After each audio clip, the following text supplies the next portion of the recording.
Yeah, waiting. Why? The hell? Why is it not going live? I don't know. Did we lose fucking internet? God. Yeah, I'm not showing nothing. I'm not either. Well, this is fucking interesting. Technical difficulties. Definitely.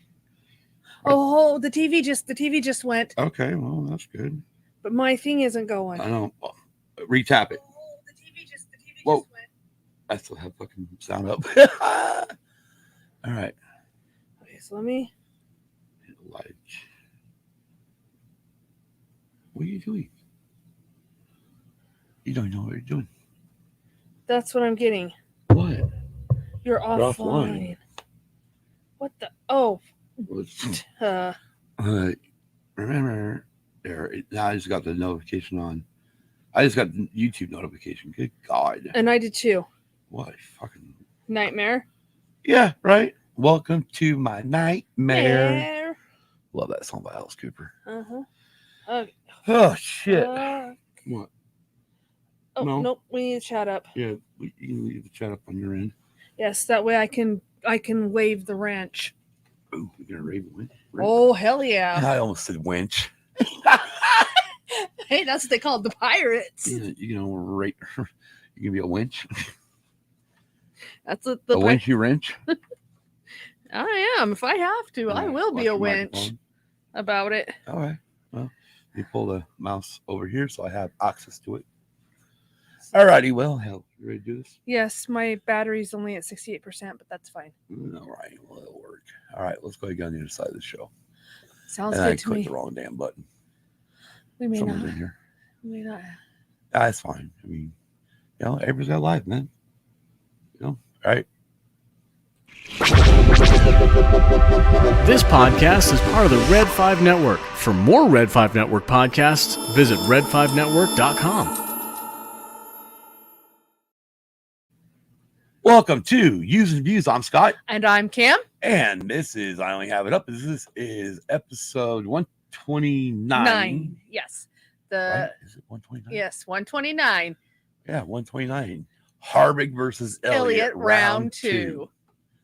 Plus, we're also going to cover the F1 race. Yes, we are. From Turkey. Yeah, the Turkish Grand Prix. Which, yeah, that's amazing what happened on that. Well, we'll get there. We're not there yet. You know, you move the stammer seat. It's driving me crazy. Oh, okay. Well, you know how it is. You know, computer desk collects shit over time. Oh, yes, it does. It just collects everything. Yeah.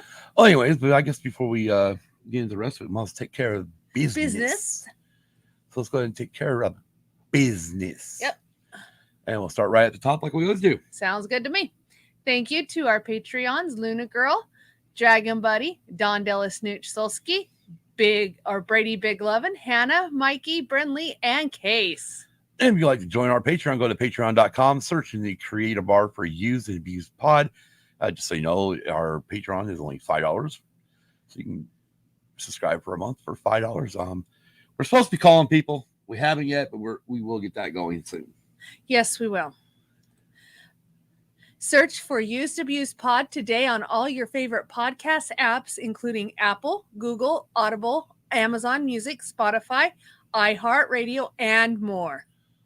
We're a proud member of the Red 5 Network. Go to red5network.com to find more exciting podcasts, including these.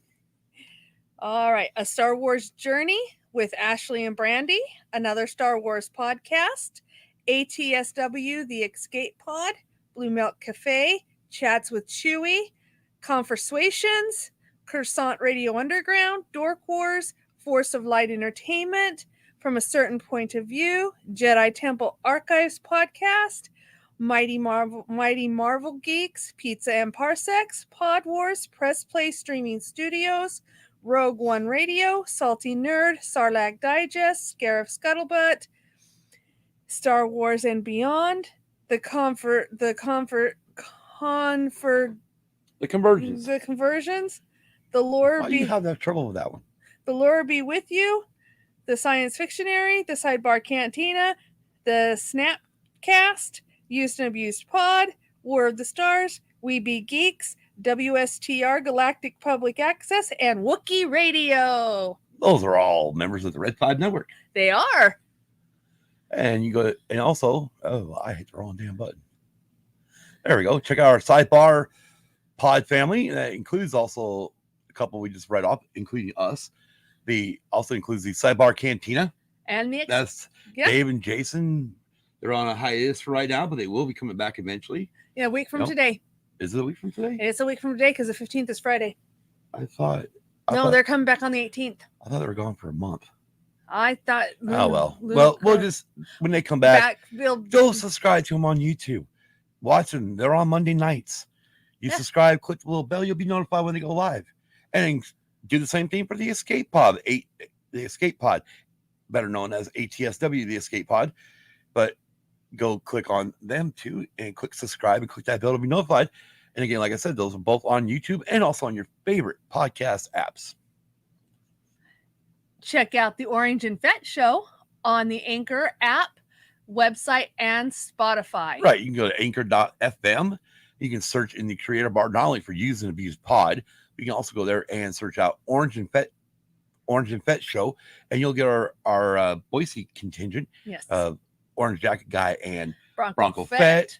They, literally do it from the car, and they've actually uploaded the latest episodes. Got uploaded called Extras. Nice. So they do have, I think it's like 4 episodes up now. Nice. But yeah, you can go to the anchor.fm website.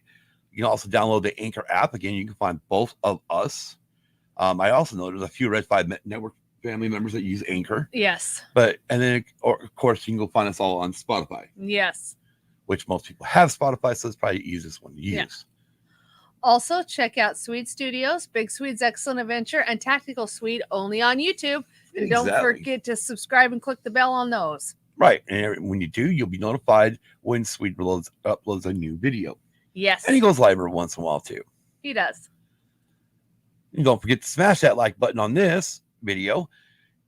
And if you are new to our channel, click subscribe and then click that bell to be notified when we go live. As long as YouTube is working that day. Exactly. You can find Used and Abused Pod on Facebook, Instagram, and Twitter. And you can email us at usedandabusedpod@gmail.com. That and is spelled out AND. Our website is usedabusedpod. Clerical error. I put out, not hour. Oh my Lord. Well, that's why we do this shit live. We fix it live. Exactly. Our website is usedabusedpod.com. All lowercase. There you can find links to all of our episodes, link to our YouTube videos, replays of our live shows, link to our merch store, and link to our Patreon under the donate button. You can also leave us a message and click subscribe to be notified by email when a new audio only episode is available. That's what I was going to change it to. All right, we're gonna keep working on this shit live. Yes, we are, because we're doing it live. Right. For some reason when I read it, when we're not doing it live, we're just reading it. It sounds fine, but then when I do it, we do it for the show, then it don't sound right. So we'll just fix them while we go. Exactly. So this little business part is taking a little bit longer than normal. Yes. All right. Last but not least, go to tpublic.com and search for Used Abused Pod, all lowercase, for our merch store. There are t-shirts, tank tops, hoodies, face masks, onesie, coffee mugs, etc. And etc. And etc. You gotta get the and in there. Do I have to spell out the and? No. Do I have to go A-N-D for you? No. And like we said, right now we're doing episode 129, but later tonight, episode 130 will be the Ladies Takeover, which is the 20th anniversary of Harry Potter and the Sorcerer's Stone. Go ahead. And we will be having, I will be hosting the show. He's going to have the night off. Fucking train wreck. And we'll have 3 special guests that's going to help me break down their feelings about the Harry Potter 20th anniversary of the Sorcerer's Stone. And who are those special guests? We have our social media director, Hannah. We also have the social media director for Sidebar Cantina, Luna Girl. And we also have the co-host of Scarif Scuttlebutt and Scarif Podcast. That And is also, actually, it's a scare podcast. well, Scarif Podcast. You just read it. Also, She's also part of what? the Press Play streaming Services? Her name's Chantal. Yeah, don't say Chantel. Or you can just call her General Shinobi. We all call her General Shinobi. Right. And next week, I didn't put this. Actually, I wrote these episode numbers wrong. This actually should be 132. So I'll fix this one live while Kim tells us what it is. Okay, so next. What is 132 next Wednesday or next Tuesday night?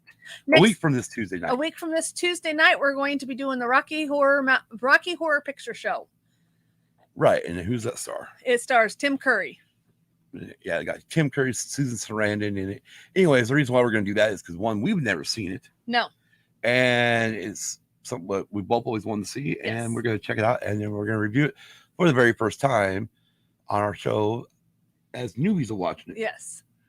And also, right at the end of the month, we're going to be doing episode 134. So 2 weeks from tonight. 2 weeks from tonight. We'll be doing 1986's The Worst Witch. And we'll be joined by Chantal. Yep. From Scared Podcast and also Press Play Services. And I left that up there like a ding dong because we're on episode 129, which is Harvick versus Elliot round 2. Hey, and we got Luna Girl in the chat. We also have Press Play Streaming Studios. Hey, Alan. Morning. Morning, Alan. Okay, let's go ahead and get into this gonna be crazy ass episode, I think. I think it is. Harvick and Kevin Harvick and Chase Elliott definitely need to be put in the goddamn ring somewhere. But we'll get to that when we get to NASCAR. Let's start off with a new one. Our new spot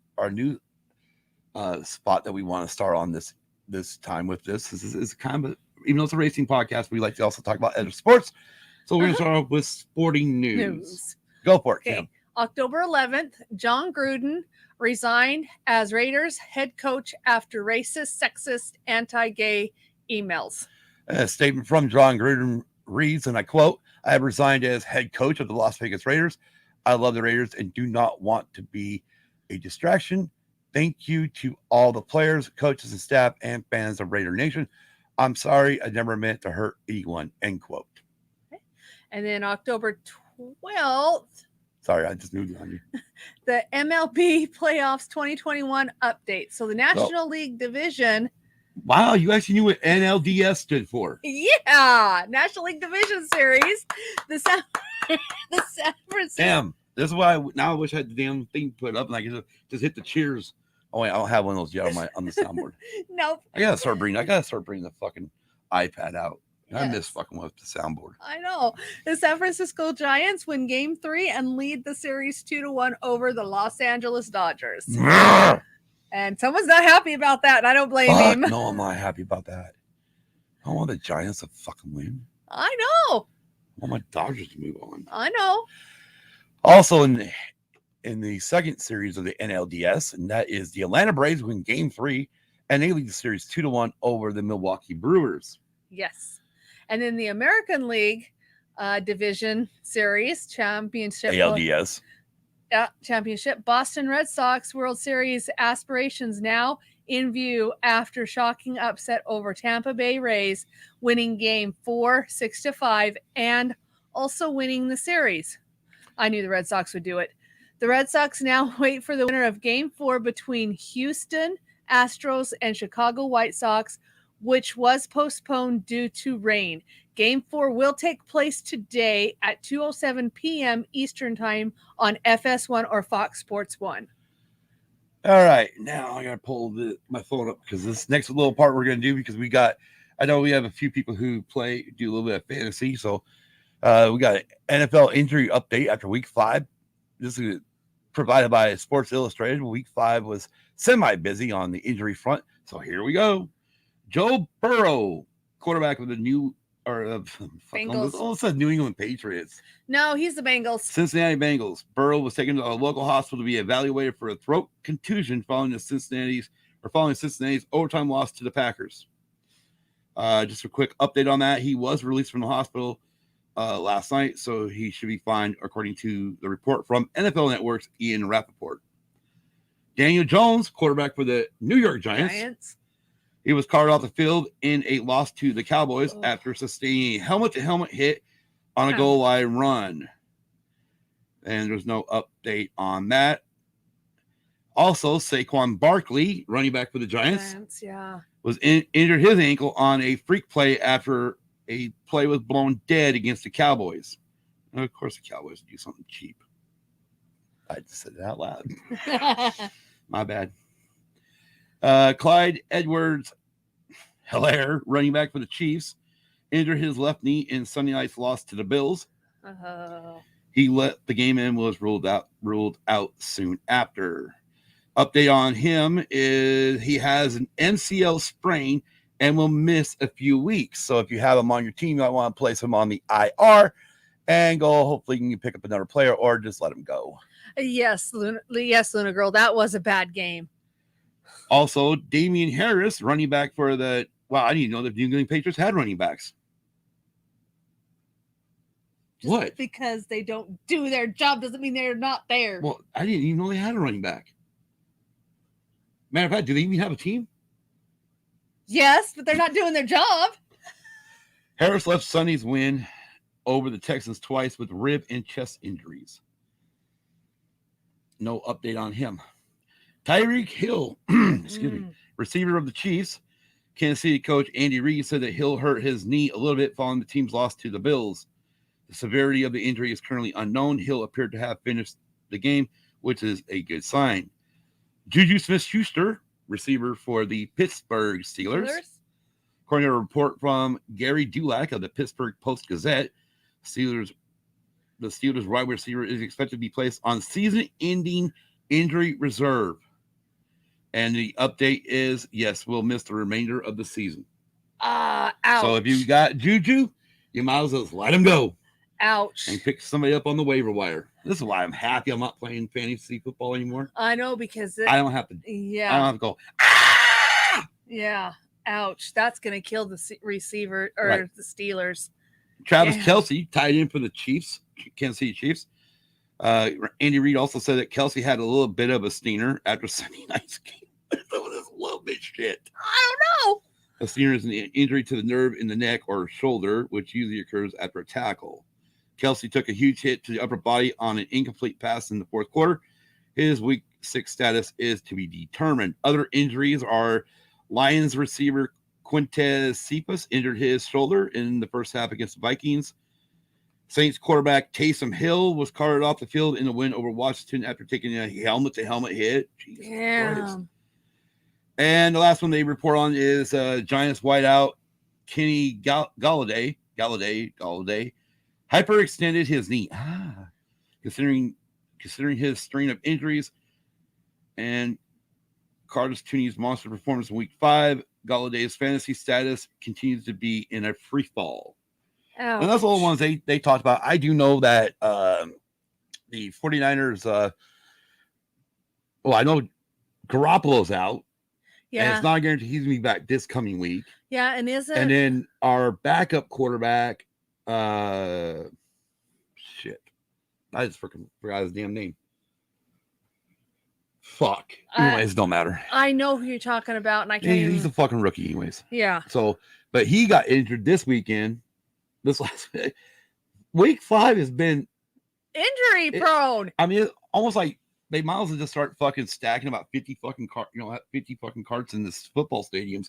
No kidding. Because it seems like every week there are multiple injuries. But the reason why we're doing this is because of the fact that we do have some people who do play fantasy football, and we like to give them just a little bit, a little bit of news. Plus, we are technically NFL fans. Yes. We just don't watch a lot of it. Which I want to mention something. I'm not been happy with Monday Night Football lately. Okay, go ahead. Why the fuck is Peyton Manning and Eli not doing nothing on ESPN2?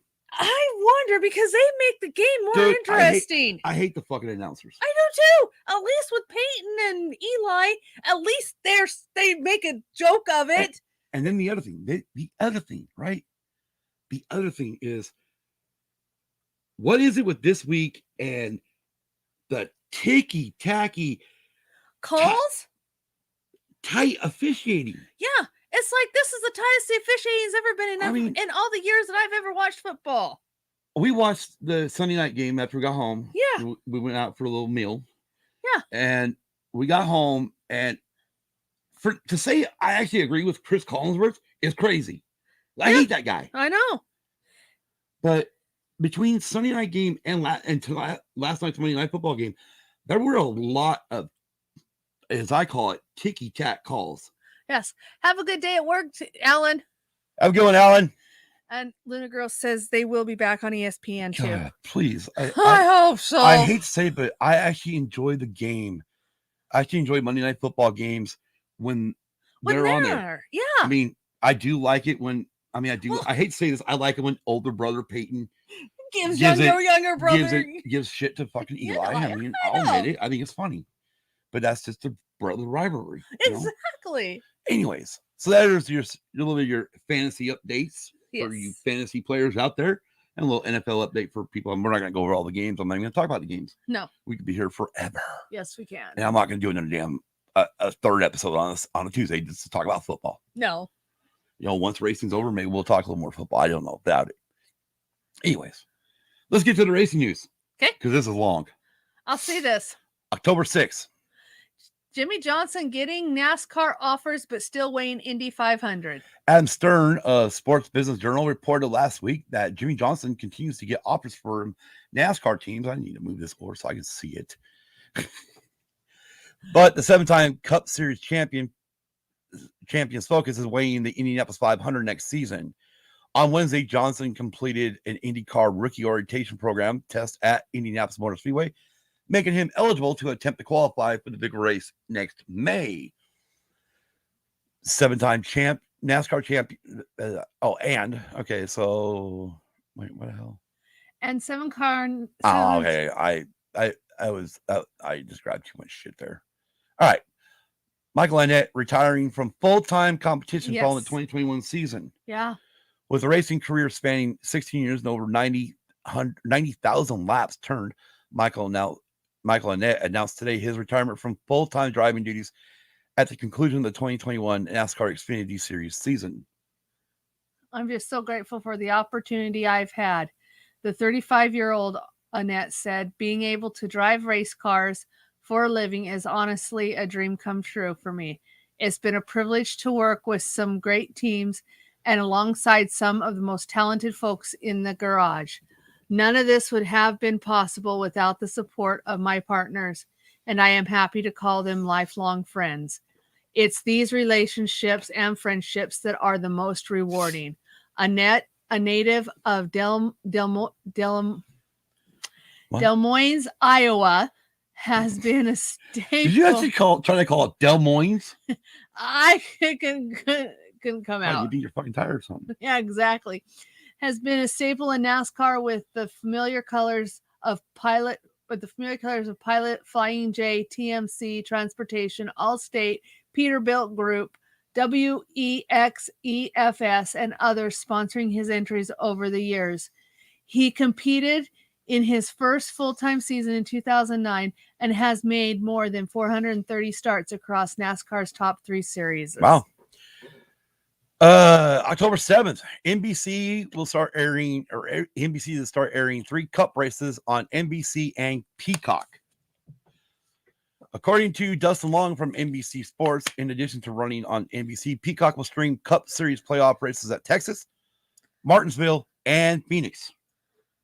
Are they trying to do what they're doing with football? I don't know. Prior to the race, Peacock will stream pre-race coverage, and after the race, they'll have the post-race coverage.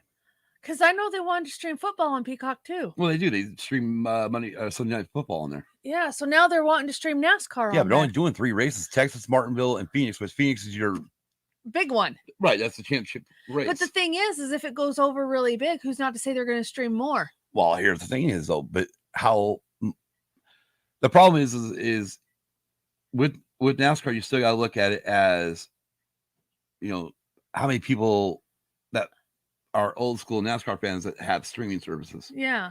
I mean, even though streaming has become a big thing now, Excuse me. it still is not a big thing for the older generation. Well, I realize that. And I don't mean us. I mean, obviously, yes, if NASCAR was fully streaming and if we would get better coverage of, if we could have the ESPN coverage without having to have an ESPN package, in other words, with our Disney Plus package, we could get regular ESPN, ESPN2 news and plus. Yeah. Then we'd have no reason to even have cable. No. Because everything else is on apps. Yeah, exactly. But here's the question too: is I don't remember who brought this up. I've seen it somewhere where somebody said, with all the streaming services now, are we actually paying more than what people were originally paying for cable? Good. I don't know. Because you got to think of all the fees that you have for everything. Well, are you paying more now than what you were originally paying for cable?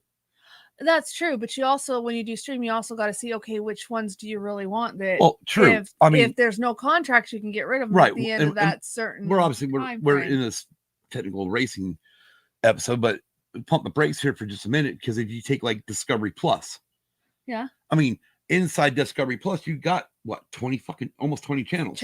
Yeah.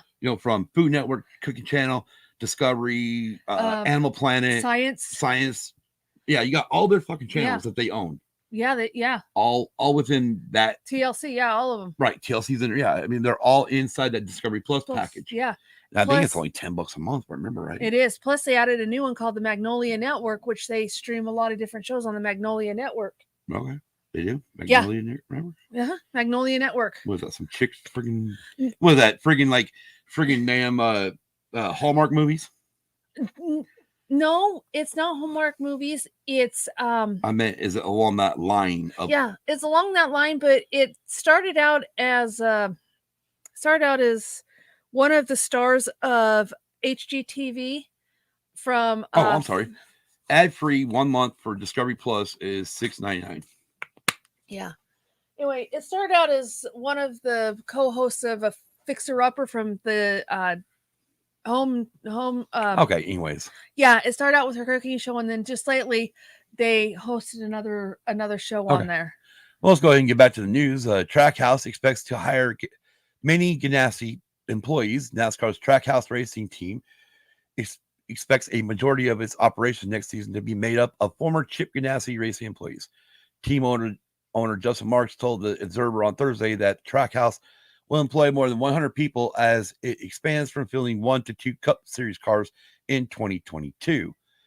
CGR employs 120 to 150 people for its NASCAR operations, according to an estimate provided by the team last month. But the shop will close at the end of the current season as Trackhouse acquires its NASCAR assets, including Ganassi's 2 Cup charters.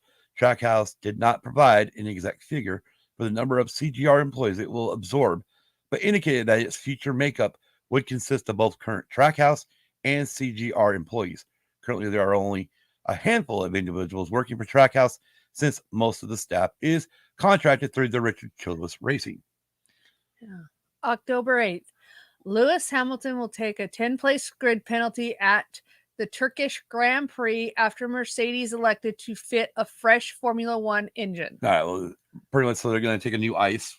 Took a new ice for the Turkish Grand Prix. We're going to skip some of these.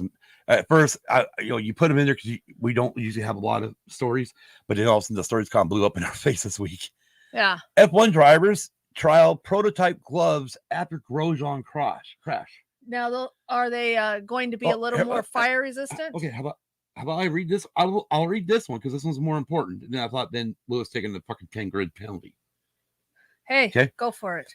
Gloves have been a focus for research since Romain Grosjean's crash at last year's Bahrain Grand Prix, when the Frenchman suffered burns to his hands.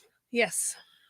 The race, where manufacturers have been exploring ways of improving fire resistance while ensuring the drivers are comfortable and have a good feel of their steering wheels. The FIA regulations now allow non-homologated equipment to be used for research purposes. On Friday morning, the stewards confirmed that this dispensation had been given for 5 drivers to trial new examples from 4 different suppliers in practice in Turkey.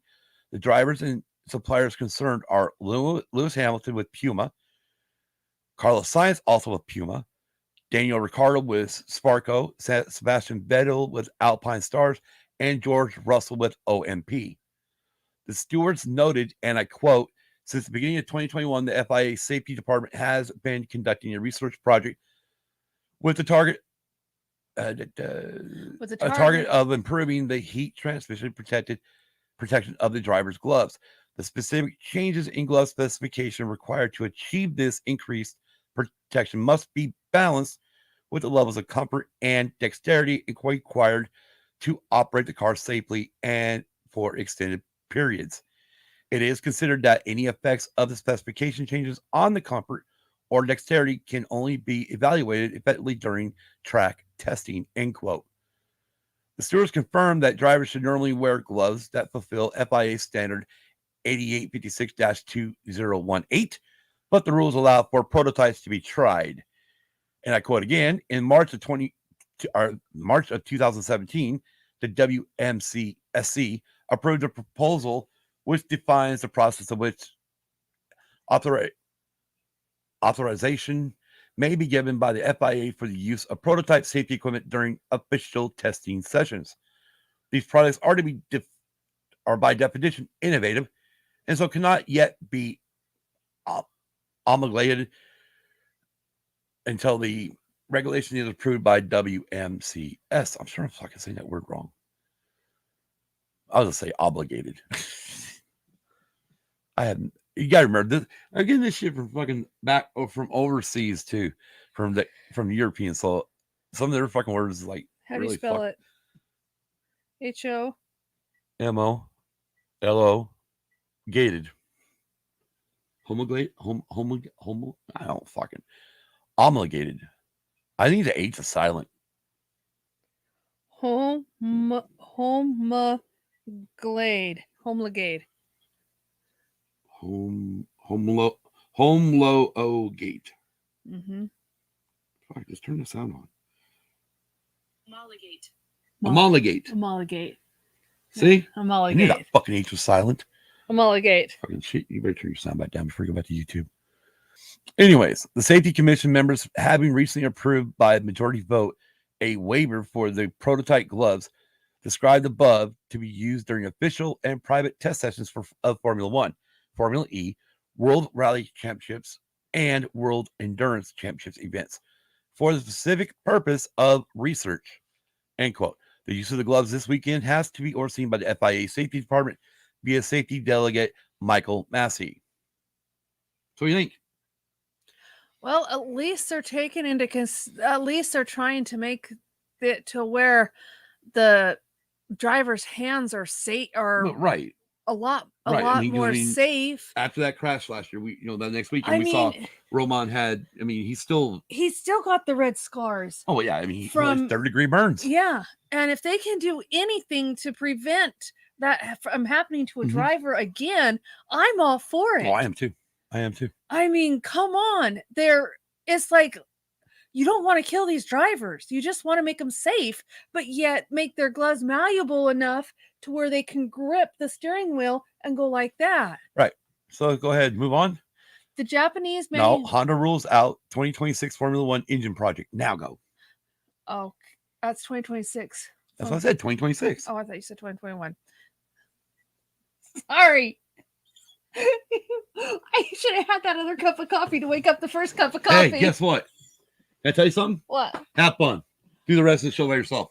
Why? Get your practice for tonight. What? You heard me. Anyways, go. The Japanese manufacturer is to leave F1.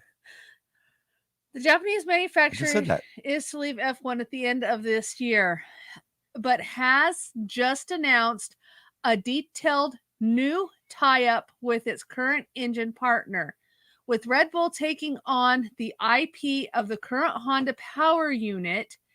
Current engineers involved with the project will continue to work on Grand Prix racing activities for 2022 at least. The power units will be assembled in Japan, and Honda will still provide trackside engineering support and race operation assistance next year. After that, Red Bull will take responsibility for all F1 activities as it ramps up its own powertrains division. But Honda will also keep a close eye on its involvement. Well, that sucks. Where'd it go? There it is. We over here.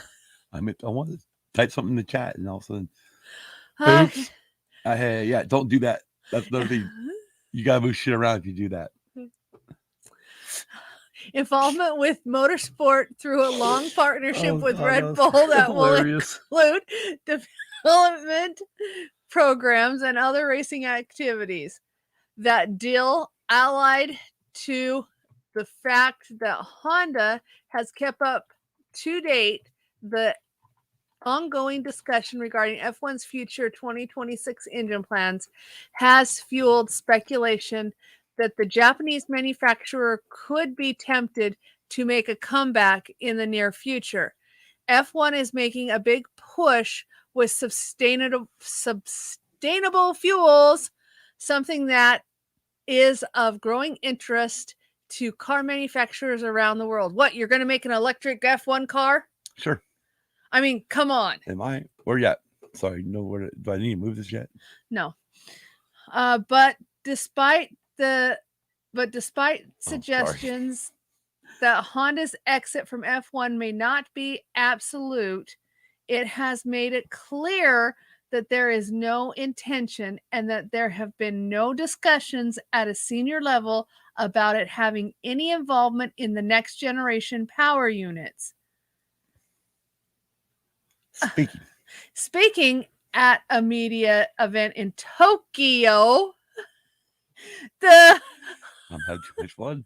Honda's chief officer for brand and communications operations, Koi Watanabe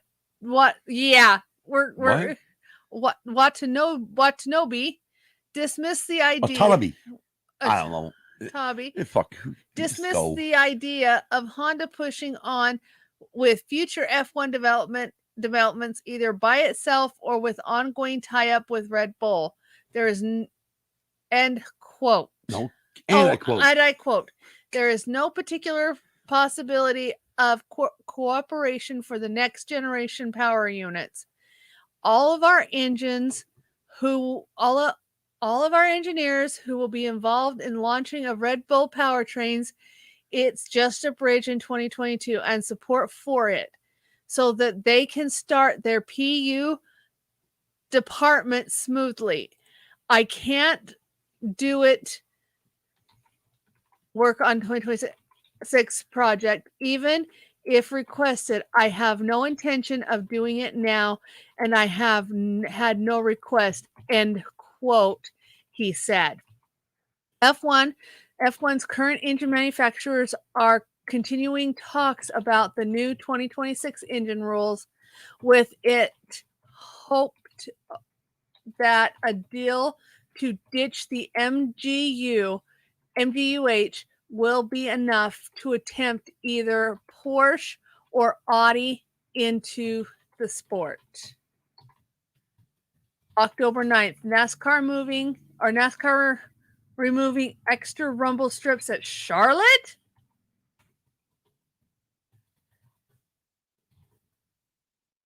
Yeah. Oh, sorry. I've got it. I know I'm typing. Yeah, I know you're chatting. Well, NASCAR will remove six sets of 6 yellow and black rumble strips from the Charlotte Motor Speedway Roval layout ahead of Sunday's NASCAR Cup Series Bank of America Roval 400. While the normal blue rumble strips around the track will remain, the 6 sets of striped rumble strips used to enforce track limits on the backstretch chicane will be taken out. The additional strips were put in place to keep vehicles from traveling at excessive speeds across the entire chicane. October 10th, Ty Dillon driving for GMS Racing in 2022 Cup Series season. Rick Ware. No, that's the next headline. Rick Ware, Spit it out. I'm trying. Rick Ware Racing forming an alliance with Stewart-Haas Racing, Roush Chase engines for 2022. The next gen Roval test entry list includes the number 00 Starcom Racing Chevrolet of Kaz Grala, number 4 Stewart-Haas Racing Ford for Kevin Harvick. Drivers will be Kevin Harvick and Eric Almirola. Number 5 Hendrick Motorsports Chevrolet, Kyle Larson. Number 7 Spire Motorsports Chevrolet, Corey LaJoy. Number 8 Richard Childress Racing Chevrolet, Tyler Reddick. Number 12 Team Penske Ford, Ryan Blaney. Number 14 Stewart-Haas Racing Ford, Chase Briscoe and Cole Custer. Number 16 Colleague Racing Chevrolet, AJ Allmendinger and Justin Haley. Number 17 Roush Fenway Racing Ford, Chris Buescher. Number 19 Joe Gibbs Racing Toyota, Martin Truex Jr., who actually ended tonight's day one sessions because the car broke. I figured. And he was stuck on the track. I figured. So yes, this has been going on today. Went on today, for the new car, and tomorrow with the new car Roval test. Number 21, Wood Brothers Racing Ford, Austin Cendric. Number 22, Team Penske Ford, Joey Logano. Number 3, 2311 Racing Toyota, Bubba Wallace. Number 27, Hesburg. Loris Hosmans and Jacques Villeneuve. Yeah. Is driving number 27, Rosman Rumen Ford. Yeah. Number 42, Chip Ganassi Racing Chevrolet, Ross Chastain. Number 43, Richard Petty Motorsports Chevrolet, Eric Jones. Number 47, TG Daugherty Racing Chevrolet, Doherty Racing Chevrolet, Ricky Stenhouse Jr. Number 48, Hendrick Motorsports Chevrolet, Alex Bowman. Number 51, Petty Ware Racing Chevrolet, Joey Hand and Cody Ware. Number 94, GMS Racing Chevrolet, Ty Dillon. And number 99, Trackhouse Racing Chevrolet, Daniel Suarez. So you're telling me that Petty has teamed up with Ware to do a racing thing on this one. And the guy, and that's funny because Joey Hand is a guy that fucking spun Truex. Yeah, I know. During yesterday's race. I know. Or Sunday's race. Anyways. That's what I'm saying. All right. Gary Nelson honored with the Smokey Eunuch Award, a championship-winning crew chief and transformative NASCAR executive whose career in motorsports has spanned more than 50 years. Gary Nelson received the prestigious Smokey Eunuch Award ahead of Sunday's 4th running of the Bank of America Roval 400 at Charlotte Motor Speedway. Legendary car owner and mechanic Harry Smokey Eunuch instituted the award in 1997 to annually recognize an individual who rose from humble beginnings to make a major impact on the motorsports industry. Eunuch passed away on May 8th, 2001, and Charlotte Motor Speedway has continued the award in his memory. Nelson joins a long list of NASCAR greats in receiving the award, including Cotton Owens, Banjo Matthews, Ralph Moody, Ray Abraham, Dale Inman, Richard Childress, Rick Hendrick, Waddell Wilson, Larry McReynolds, and Jeff Hammond. And I quote, Smokey was a friend, and I always admired his innovation and patterned myself in thinking outside the box like he did. I always start every week wanting to win a trophy, and I got a trophy today, so I'm good. It's great to receive this, end quote, Nelson said. A native of Elgin, Illinois, Nelson scored 21 wins. Elgin. Oh, is it Elgin? Elgin, Illinois. My bad. Sorry, everybody from Illinois. Rob, sorry. And me too. I would not know how to pronounce it except for I have people from that's pronounced it for me. Okay. That I talked to. All right, so it's Elgin. Yes. Elgin, Illinois. All right, whatever. Well, you know what? If they say Nevada, then I'll just say it the other way. I know, but Anyways, I know you give me. I know you're correcting me, which thank you. I appreciate it. All right, now you just completely fucked me up. No, I'm stuck. Nelson scored 21 wins in an accomplished career as a NASCAR Cup Series crew chief from 1973 to 1991, managing strategy for prominent drivers including Darrell Waltrip, Bobby Allison, Ricky Rudd, one of my fucking fucking Elmer Fudd now, I guess, Jeff Bodine and Kyle Petty. The pairing of the two innovative minds in Nelson and Allison, Jesus Christ, Scott Reed, saw Dyegard Racing take the sport by storm in the early 1980s. The duo captured victories in the Daytona 500 and the Coca-Cola 600 in 1982, 1 year before Dygar's number 22 machine, piloted by Allison and wrenched by Nelson, claimed the NASCAR Cup Series championship in 1983. You know what we ought to do? What? You know, one of these times we ought to make a wrench, literally a wrench award. Yeah, we should. Right, and we'll just keep a tally of who blocks the most fucking people. Yeah. You know, times out and or who blocking the most people out of all of our mods, and like once a year give out this fucking award. Sure. The mighty wrench goes to. Yes, exactly. It'll pretty much be Lunar Girl. Yes, it will be. She's just smacking everybody with fucking wrenches. Yes, exactly. Which is fine with me. Claim anyway. So they claim Following a 3-year tenure with Allison and Dygar, which included 16 victories, Nelson developed a reputation by building race-winning teams from the ground up. Ambitious new team owner Rick Hendrick tapped Nelson and driver Jeff Bodine to guide half of Hendrick's first multi-car effort in 1996, a project which met with immediate success when the pair won the Daytona 500 in their first try. In 1988, Felix Sabates hired Nelson to develop a new team, Sapco Racing, with driver Kyle Petty, which went from missing the Daytona 500 in 1989 to winning 2 races in the next 2 seasons. In 1992, Nelson left the team side of the industry and assumed the role of NASCAR Cup Series director, which he served for more than a decade before being named vice president of research and development. In that role, Nelson focused his efforts on improving safety in motorsports. Today, Nelson is a founder of Gary Nelson and Associates, which manages a variety of race teams from motorcycles to IMSA.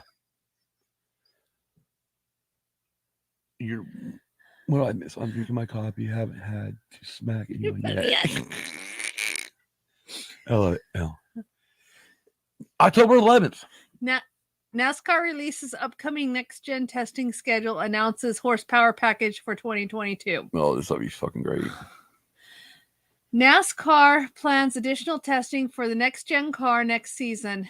A series official revealed during Monday's test at the Charlotte Motor Speedway. 21 cars are taking part in the next-gen test Monday and Tuesday on the Roval. Somebody really needs to. Anyways, I don't prove freedom. I just fucking post them. No, it's not you that has to I prove put them up. I don't post them, and I pull them off and just let it roll. No, it's not you that has to prove freedom. What? What's wrong with it? Tuesday on the Roval. It's supposed to be Tuesday at the Roval. Not really, because it's at Charlotte Motor Speedway. The track is the Roval, which is on the Roval. Anyways, want to argue about it? Let's go. Ding, ding, ding, ding, ding. Round 1. Now I keep hitting myself. This is the first. Quit using your Jedi powers. This is the first of 4 organizational tests before next season.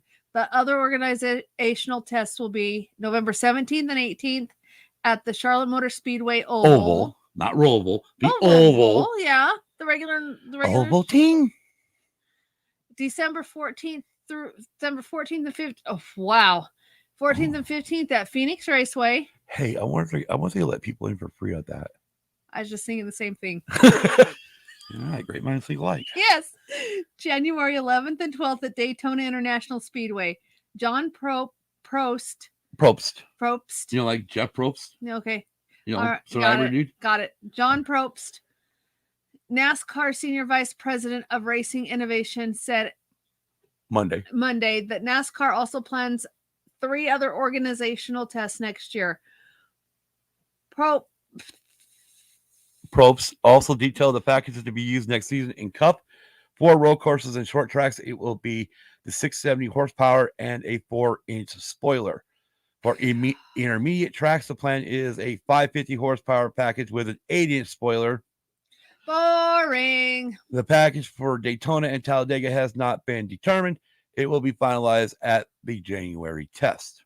Oh, good God. Do we even want to watch racing next year? Can we just stay with one fucking horsepower? Just stick with a 670 horsepower. Call it good. And a 4-inch spoiler. Call it good. Call it fucking good. Not this bullshit of going back and forth. All right, man. We're going to have the same goddamn shit racing this year. I know. We're going to have it next year, too. Especially on the intermediate tracks. Yeah. It's going to be nose to tail. Honestly, and it's like what they want to fucking do is they want to make the intermediate tracks just like Talladega and Daytona. You know, it's almost like you want to make those to be pack racing because that's what they think the fans love pack racing. Yeah, and then the pack racing ends up taking out numerous cars when somebody decides to wreck, meaning the people in the back that should not be racing. I mean, nose to tail, and nobody's getting froggy and jumping to pass the other one. You know what? If they want to make this fucking action packed or whatever and make it interesting, they ought to go back and listen to one of Tony Stewart's old fucking interviews when he said, I think what we ought to do is we make it to halfway. We haven't got rid of half the cars. We take half the cars, turn them around, go the other way. Get both sets of cars running opposite directions. Yeah, exactly. One's going the reverse direction, the other one going, racing it backwards, and the other one's racing it forwards. And we'll see what the hell happens. Yeah, exactly. And we still haven't got anything done at that moment. Then he said something about everybody throw it in reverse and just go. Yeah, exactly. And who cares about the number of cars that gets torn up? That's exactly what they're fucking doing next year. Right. Anyway, so let's go ahead and get into NASCAR and the Bank of America Roval 400 at Charlotte Motor Speedway. Now, we're going to do the Turkish one later. Yeah, well, yeah. Let's bring up a reason why is because which one did we actually watch and which one didn't we watch? We did not watch the Charlotte Roval one, Bank of America 400. Right, and why was that? Well, Saturday night we cleaned house and went to bed about 8 o'clock Sunday morning. No. Let's get the story straight. Grab it. Because we got into argument, not your phone. The other thing. The other thing.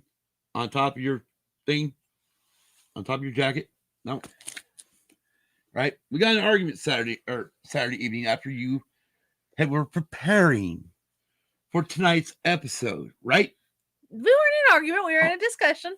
Okay, fine. We were in a husband-wife discussion. Yes. You said this happened in the book. Yeah. And I was like, no, it didn't. Mainly because you got to realize, too, I hadn't read the damn book since like early 2000s. Like 2002, 3, whenever. Yeah. 3 was in there? Maybe 4? Yeah. No, it wasn't 4. It had been about 2002, 2003. So we had to pull out our Harry Potter books. Yes. Which happened to be the bottom of our closet. Yes. Which at that time had a bunch of clothing and shit in front of it. Yes. So we had to move all this shit. Yes, we did. To get into the closet. Yes, we did. And find these damn Harry Potter books. Yes, we did. Which, of course, we did. And then somebody had to prove me wrong. Mainly because I was looking at stuff online where it was talking about differences between the book and the movie. Uh-huh. And they didn't list what you were talking about. Mm-hmm. But then again, I was looking at Wikipedia too. So, I mean, trust Wikipedia as much as you can. But anyways. So, yes. So, you're prepared for tonight. Yes, I'm prepared. You're prepared. You got the book. You know your book. You know your movie. Obviously, you know the fucking movie because as soon as the goddamn dialogue started, she was like, oh, yeah, I was quoting it. I was like, yep, peace out. I didn't watch it. I really didn't. I just went back, played some games, listen to some podcasts and stuff. LOL. Okay, it's all good. It's all good. The thing is, like, when I like I said, it was like 2002, 2003 when I read the book, the first book. And even when we watched the movie, I guess I didn't pay attention to it that much. Probably.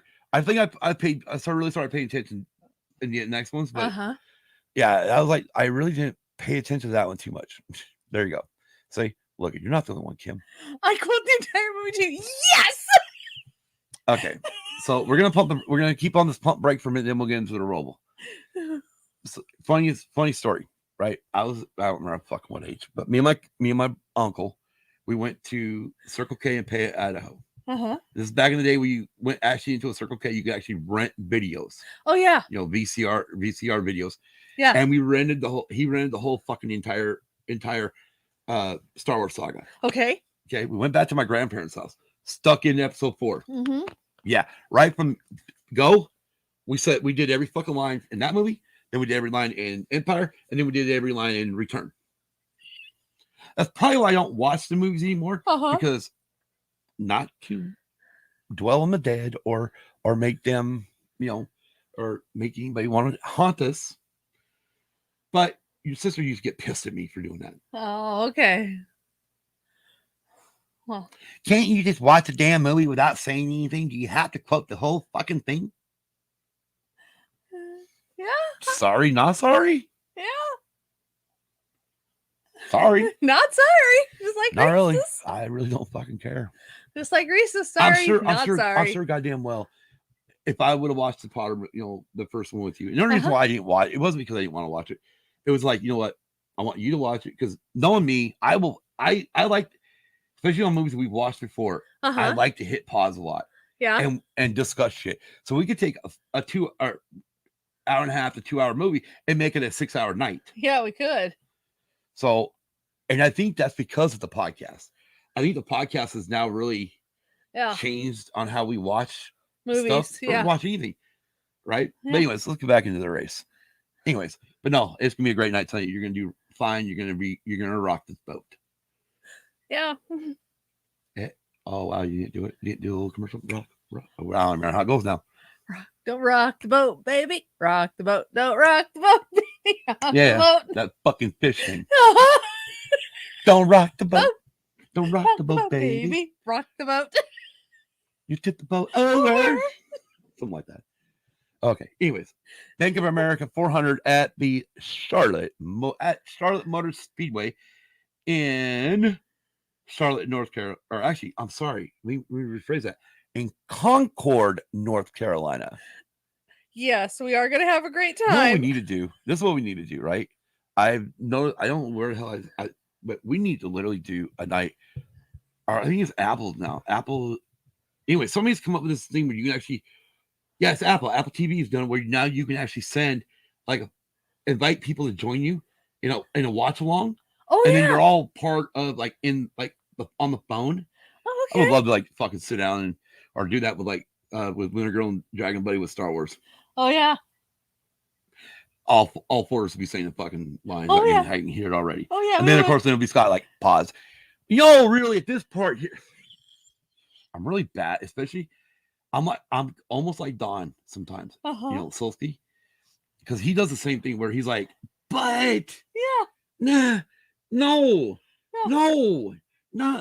this you're thinking earthly. You're thinking no, this is not how this could work. Yeah. Instead of going like Brady, it's a fucking fantasy. Just leave it alone. Shut up. Yeah. Oh yeah. I'm bad that way. I do that a lot. Where I'm like, but yeah. Yeah, I know you do. I'm out of water. You're out of water. Okay, well, what we're gonna do this really quick. So the green flag starts. Where's that? I don't even remember that. They don't have that button no more. I can actually be careful and get up and go get a refill. Okay. Oh, there's a timeline. So while you do that, what? Timeline? Yeah. Anyways, I'm not really gonna hit the timeline because we're just going to kind of break this down because we have enough shit written down. There's enough articles that we're going to read from that it's going to take a bit anyway. So I think we'll be fine. And it's going to cover most of the race anyways. But the main thing I really want to just go over is the stage endings and stuff. But what I first want to bring up that I noticed was who waved the green flag at the Bank of America 400 or Roval 400 at Charlotte Motor Speedway. And that was none other. Wow, thanks. I had a special way I wanted to do it. I was going to do who better to do it but 007 himself, Daniel Craig. Exactly. But oh no, Kim's got to be in the peanut gallery away from the microphone. Daniel Craig, 007. By the way, she is a huge James Bond fan. And I don't mean small. I don't mean a certain James Bond. We own the fucking box set over there. Me, I've only seen 3 movies. And those are literally For Your Eyes Only, Octopussy, and A View to a Kill. And those were all done by Roger Moore. And those are only James Bond movies I've ever seen. Ever. I know. Only 3 I've ever seen. Yeah, but there's more. understand there's more. Yes, Kel would love to have a watch party. So would I. Anyway, so I'm gonna go over this real quick over the not timeline. Over the stage 1 and stage 2, just to clear them out, and then we'll go back and we'll go through it. Okay. So at the end of stage 1, this means a little bit. In 10th place was Kevin Harvick. Okay. 9th was Michael McDowell. Okay. Okay, so Kevin Harvick drives the 4 car. Michael McDowell drives the 34 car. In 8th place was William Byron in the 24 car. 7th place was Kyle Busch in the 18 car. Uh-huh. In 6th place was his older brother Kurt Busch in the 1 car. 5th place was Joey Logano in the 22 car. 4th place was Martin Truex Jr. in 19. Whoa, excuse me. Holy cow. What? She says, I'm not a Bond fan, but DB and my oldest sister love them. Daughter, sorry. Jesus Christ. Who did... Yeah. Excuse me, that's my driver. I know. You know what's ironic about your driver? What? Even though he's not quite from that area, Yeah. he is a New Englander. Yeah, I know he is. He's from Marietta, Georgia, or Marietta, New Jersey. He's from Marietta. Right, he's from New Jersey. Yeah. But he considers but he raced up in the New England states. Yeah, he did. That's right, he's from New Jersey. Yeah, he's from New Jersey. Which right there just makes him bad. Excuse me? Don't excuse me. What, would you fart? No, I did not. But he's not a bad driver. No, not like Patriots. No, and no. Anyways. And did I say no? I don't understand. No. Apparently. In 3rd place was 12 car Ryan Blaney. In 2nd place was the 16 car AJ Allmendinger. And in 1st place was car number 9 Chase Elliott at the end of stage 1. Those have meanings because those are all points. Yes, they did. Harvick got 1, Chase gets 10, everybody gets 1 point all the way up, except for AJ Allmendinger. He got no points because he is not part of the Cup Series.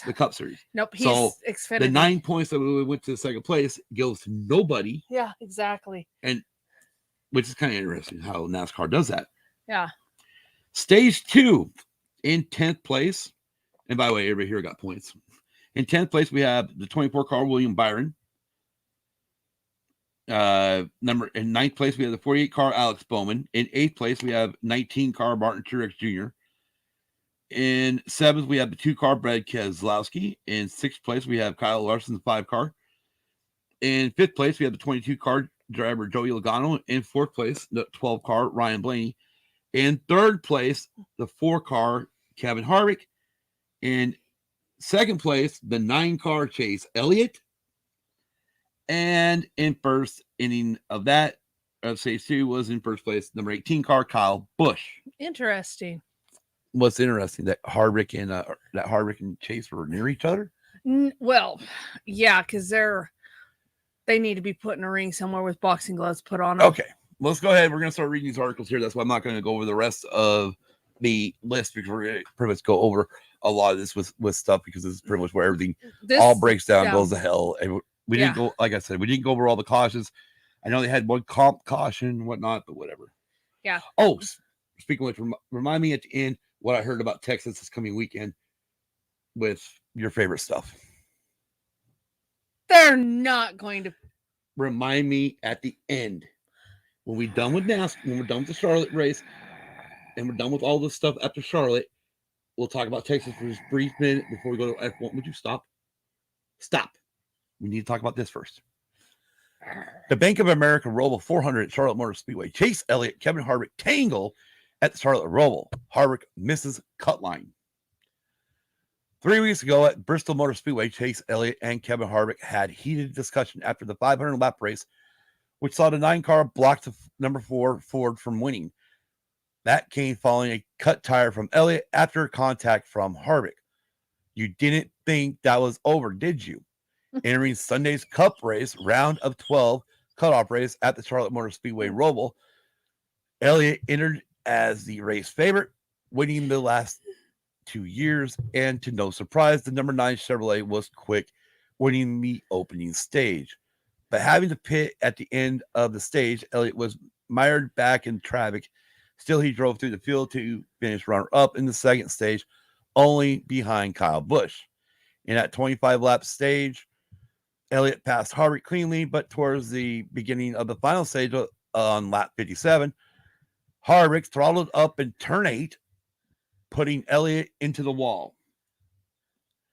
The rear end of the 9 car was destroyed, including a broken track bar. Was it intentional, though? Later on, Harvick said, and I quote, "Sometimes real life teaches you good lessons. And you remember Bristol," end quote. The number 9 team repaired the car as best it could, putting Bear Bond all over the rear of the car.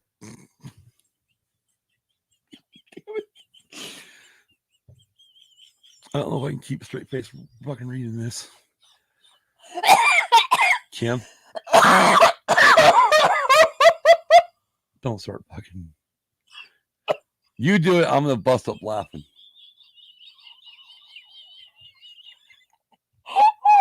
Surprised I just didn't find an anal plug for fucking rear end.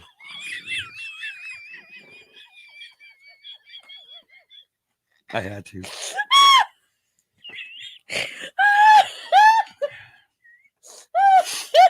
Hey, you want to see something really fucking that interesting?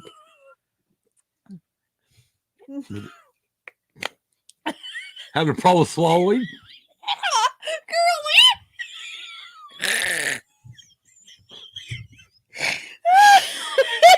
Now you just started snorting?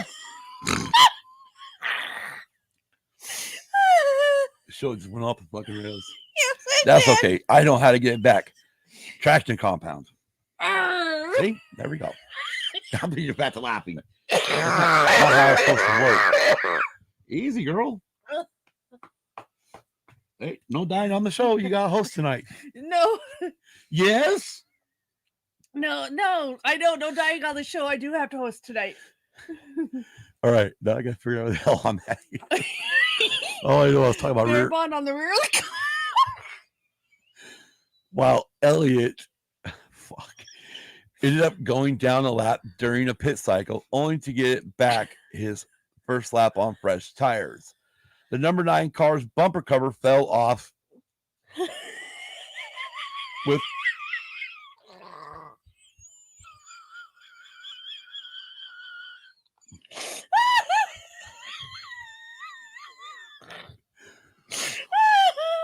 This is what happens when it's fucking early in the morning for us and we're fucking tired. Actually, it wouldn't matter. It'd be just like this if we were fucking doing the late show too. Doing the 7 p.m. the nightly show. We would be just this. Oh God, get your mind out of the fucking gutter so mine can roll by. Okay. Actually, so mine can float by. Okay. Yeah. All right. So when Elliott ended up going back down, okay, yeah. So there we go. The number 9 car's bumper cover fell off with 23 laps to go, giving the team a much needed caution. Elliott was able to catch up to the rear of the field and avoid the chaos in the waning laps. And with 11 laps remaining, Harvick locked up his front tires and drove into the turn 1 wall. Ooh, I need to move my freaking microphone back a little bit. I think I popped that one really hard. I heard it. And I quote, "I just pushed in there too hard and I got the tires locked up and I couldn't stop. I felt like I needed to go to get a couple of spots back that I had lost and I got the left front locked up and couldn't get it turned," end quote, Harvick said. Elliott, though, rebounded to finish 12th, drove above the cut line by 40 points. He's just happy the team was able to execute and not give up on its playoff chances. And I quote, "We're just eyes forward and get just excited to be moving on. That's the big picture, and that's really all that matters to me and my group. We'll keep fighting and see where we end up." To overcome adversity, fortunately, it was early enough in the race where we were able to fix it and got the. Are you okay? No. What's up? I just sat down and started cramping again. Okay, drink some more water. Trying. Drink water. The problem is it got cooler here. You don't have to do it on camera. There, you're on camera.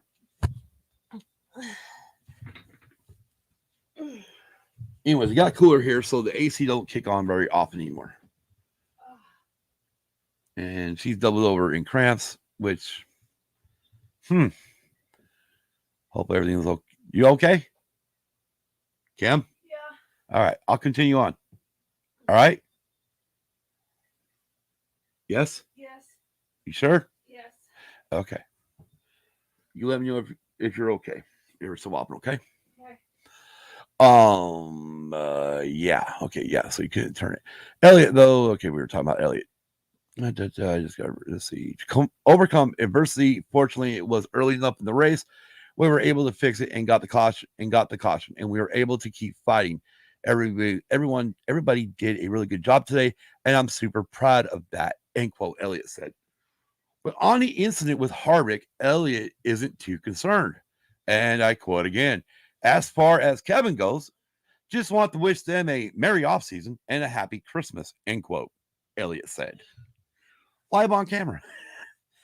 Rick Hendrick, owner of Rick Hendrick, owner of Hendrick Motorsports, hopes the dispute is over between the two drivers. He believes that NASCAR needs to intervene and put an end to the conflict. And I quote, I think they're the only one that can stop it, and I hope they do. The crew chiefs and everybody can do as best they can, but it's up to the drivers themselves. I've been in the situation before, and NASCAR can handle it. Nonetheless, Hendrick, end quote, Rick said. Nonetheless, Hendrick believes the number 9 team has handled the adversity well over the wall the last month. He does, though, hope it's over. And I quote again, we don't want to race that way. We want to just race. That's not our style. Go out, and if a guy is better than you, he wins, and just do your job. It never feels good to push someone out of the way. A little rubbing or something, that's okay, but just to wreck somebody, that's not good, end quote, he said. After the points reseed, Elliott is in 6th in the championship standings, just 2 points below the cut line. Harvick, meanwhile, sits 9th, a hefty 45 points above 10th. So, yeah. Do you think it's over? Mm-mm. The one thing that they No, did it. it's not. So when Harvick gave that little quote about being a life lesson, the reporter then asked him if anything else is gonna happen, and Harvick gave his cute little always sly smile, which means this shit is not over with. No. And I'm going to do everything I can to get back at him. Right. Which our next race is Texas. Uh-huh. If he wrecks Chase there, you're more likely going to knock him out of the race. Yeah, you are. Because it is a high-speed track. It is. If you hit him, especially early on in the low groove, he can slide all the way to the wall. Yeah, he can. To the outside wall and hit really hard and break and knock the car out. Yeah. Otherwise, everybody's talking that it probably won't happen until Martinsville. Which then we're going to go back to what happened between Logano and Kansas a few years ago. Which then eventually NASCAR banned Kansas for one race. That's what it's going to have to come down to. Is they're going to have to ban both of them for one race. Right. Because something's got to happen, but we'll get into a little bit here in a minute. Kyle Larson wins Battle Royale at Charlotte Roval, advances in the playoffs. Sunday's Bank of America Roval featured a frequent winner, a couple of unlikely heroes, and occasional villainy. Okay, well, I'm not going to touch back on chasing them. Kyle Larson took the checkered flag after 109 laps at the Charlotte Motor Speedway road course to win for the 7th time this season and advanced to the round of 8 in NASCAR's Cup Series playoffs. Larson won for the 3rd time on a road course, the most ever in series history in a single season. If history holds up. Well, wait a minute. In previous seasons, we've only had 2 road courses. I know we have. So, I mean, to sit there and say the most in the singles, well, no shit. Yeah. We ran, 5 this year? Yeah, we did. We ran. I think we're running 7 next. Yeah, because we ran Watkins Glen. We ran Sonoma. Which is a normal 2. We ran the Indy. We ran the Roval. and we ran Road America, Daytona Road Course. Is that 6? Yeah, and they're still adding one more for next year. From what I understand, they're adding one more next year. Yeah. I don't have to go back at the schedule. You know, there's no days off next year. Oh, that's no weekends off for NASCAR. That's gonna be tough. That's gonna be a bitch on the teams. Yeah, it is. And I heard that F1 may not even take their normal summer break. Oh, that's really gonna be be hard on the teams. So Larson wins for the 3rd time on a road course, the most ever in series history in a single season. In a race that featured the violent renewal of the Bristol-born rivalry between Kevin and Chase, Larson's victory was no stress-free Sunday drive. Car chief Jesse Saunders and hauler driver Stephen Legrand changed the battery and alternator belt on Larson's number 5 Hendrick Motorsports Chevrolet under caution and kept him on the lead lap at the end of stage 2 after the voltage drop and put Larson in danger of elimination from the playoffs. And I quote, "It wasn't looking too good. Thankfully, everybody on our 5 car did a great job of staying calm. Cliff Daniels, the crew chief, as always, did a great job of communicating with me what was going on, getting the battery changed, the alternator, whatever was going on to get our battery running. I knew I was going to have some sketchy moments. I had to work my way through traffic, stay calm. We had some good restarts there at the end. It was just a fun race there and a lot of craziness all day long." End quote, Larson said. Hold on there. What? They said that if he didn't finish on the lead lap, he would be out of the playoffs. When they pitted, okay, because you didn't watch the highlights, right? I watched the 30-minute highlights on YouTube. When he pitted to fix his alternator, the alternator belt broke, and they had to change the fucking battery. Okay. All on pit road. But that's still hold on. Because of the big loss he took at Talladega in points. Remember, he finished like in the 30s, right? Because of that big loss, where he was actually scored at the time, he was actually below the cut line for the playoffs. The man who won most of the fucking races this year and was the regular season champion was actually on the verge of being eliminated. And it was okay. Because I didn't think he would be. Yeah, no. Oh no, he took his mulligan. His mulligan was was Talladega. Okay. Morning, friends. I've been listening, but can't not wake up. Oh, dude, GB, I hate when that happens, bro. Yeah, I've been there. I've been there. Bad. Been there lots of times. Mm-hmm. And damn snooze button, because the damn snooze alarm keeps going off. Yeah. Yeah. Larson was actually outside of the cut line at one point in the race. That just doesn't compute with me because I don't. Where did he finish at Talladega? Like 37th or something. I mean, he was deep. Remember, he had that big fucking. He was in that wreck. Well, yeah, I know he was in the wreck, but I didn't think he took that much of a points hit. Oh, he took a huge fucking points hit that day.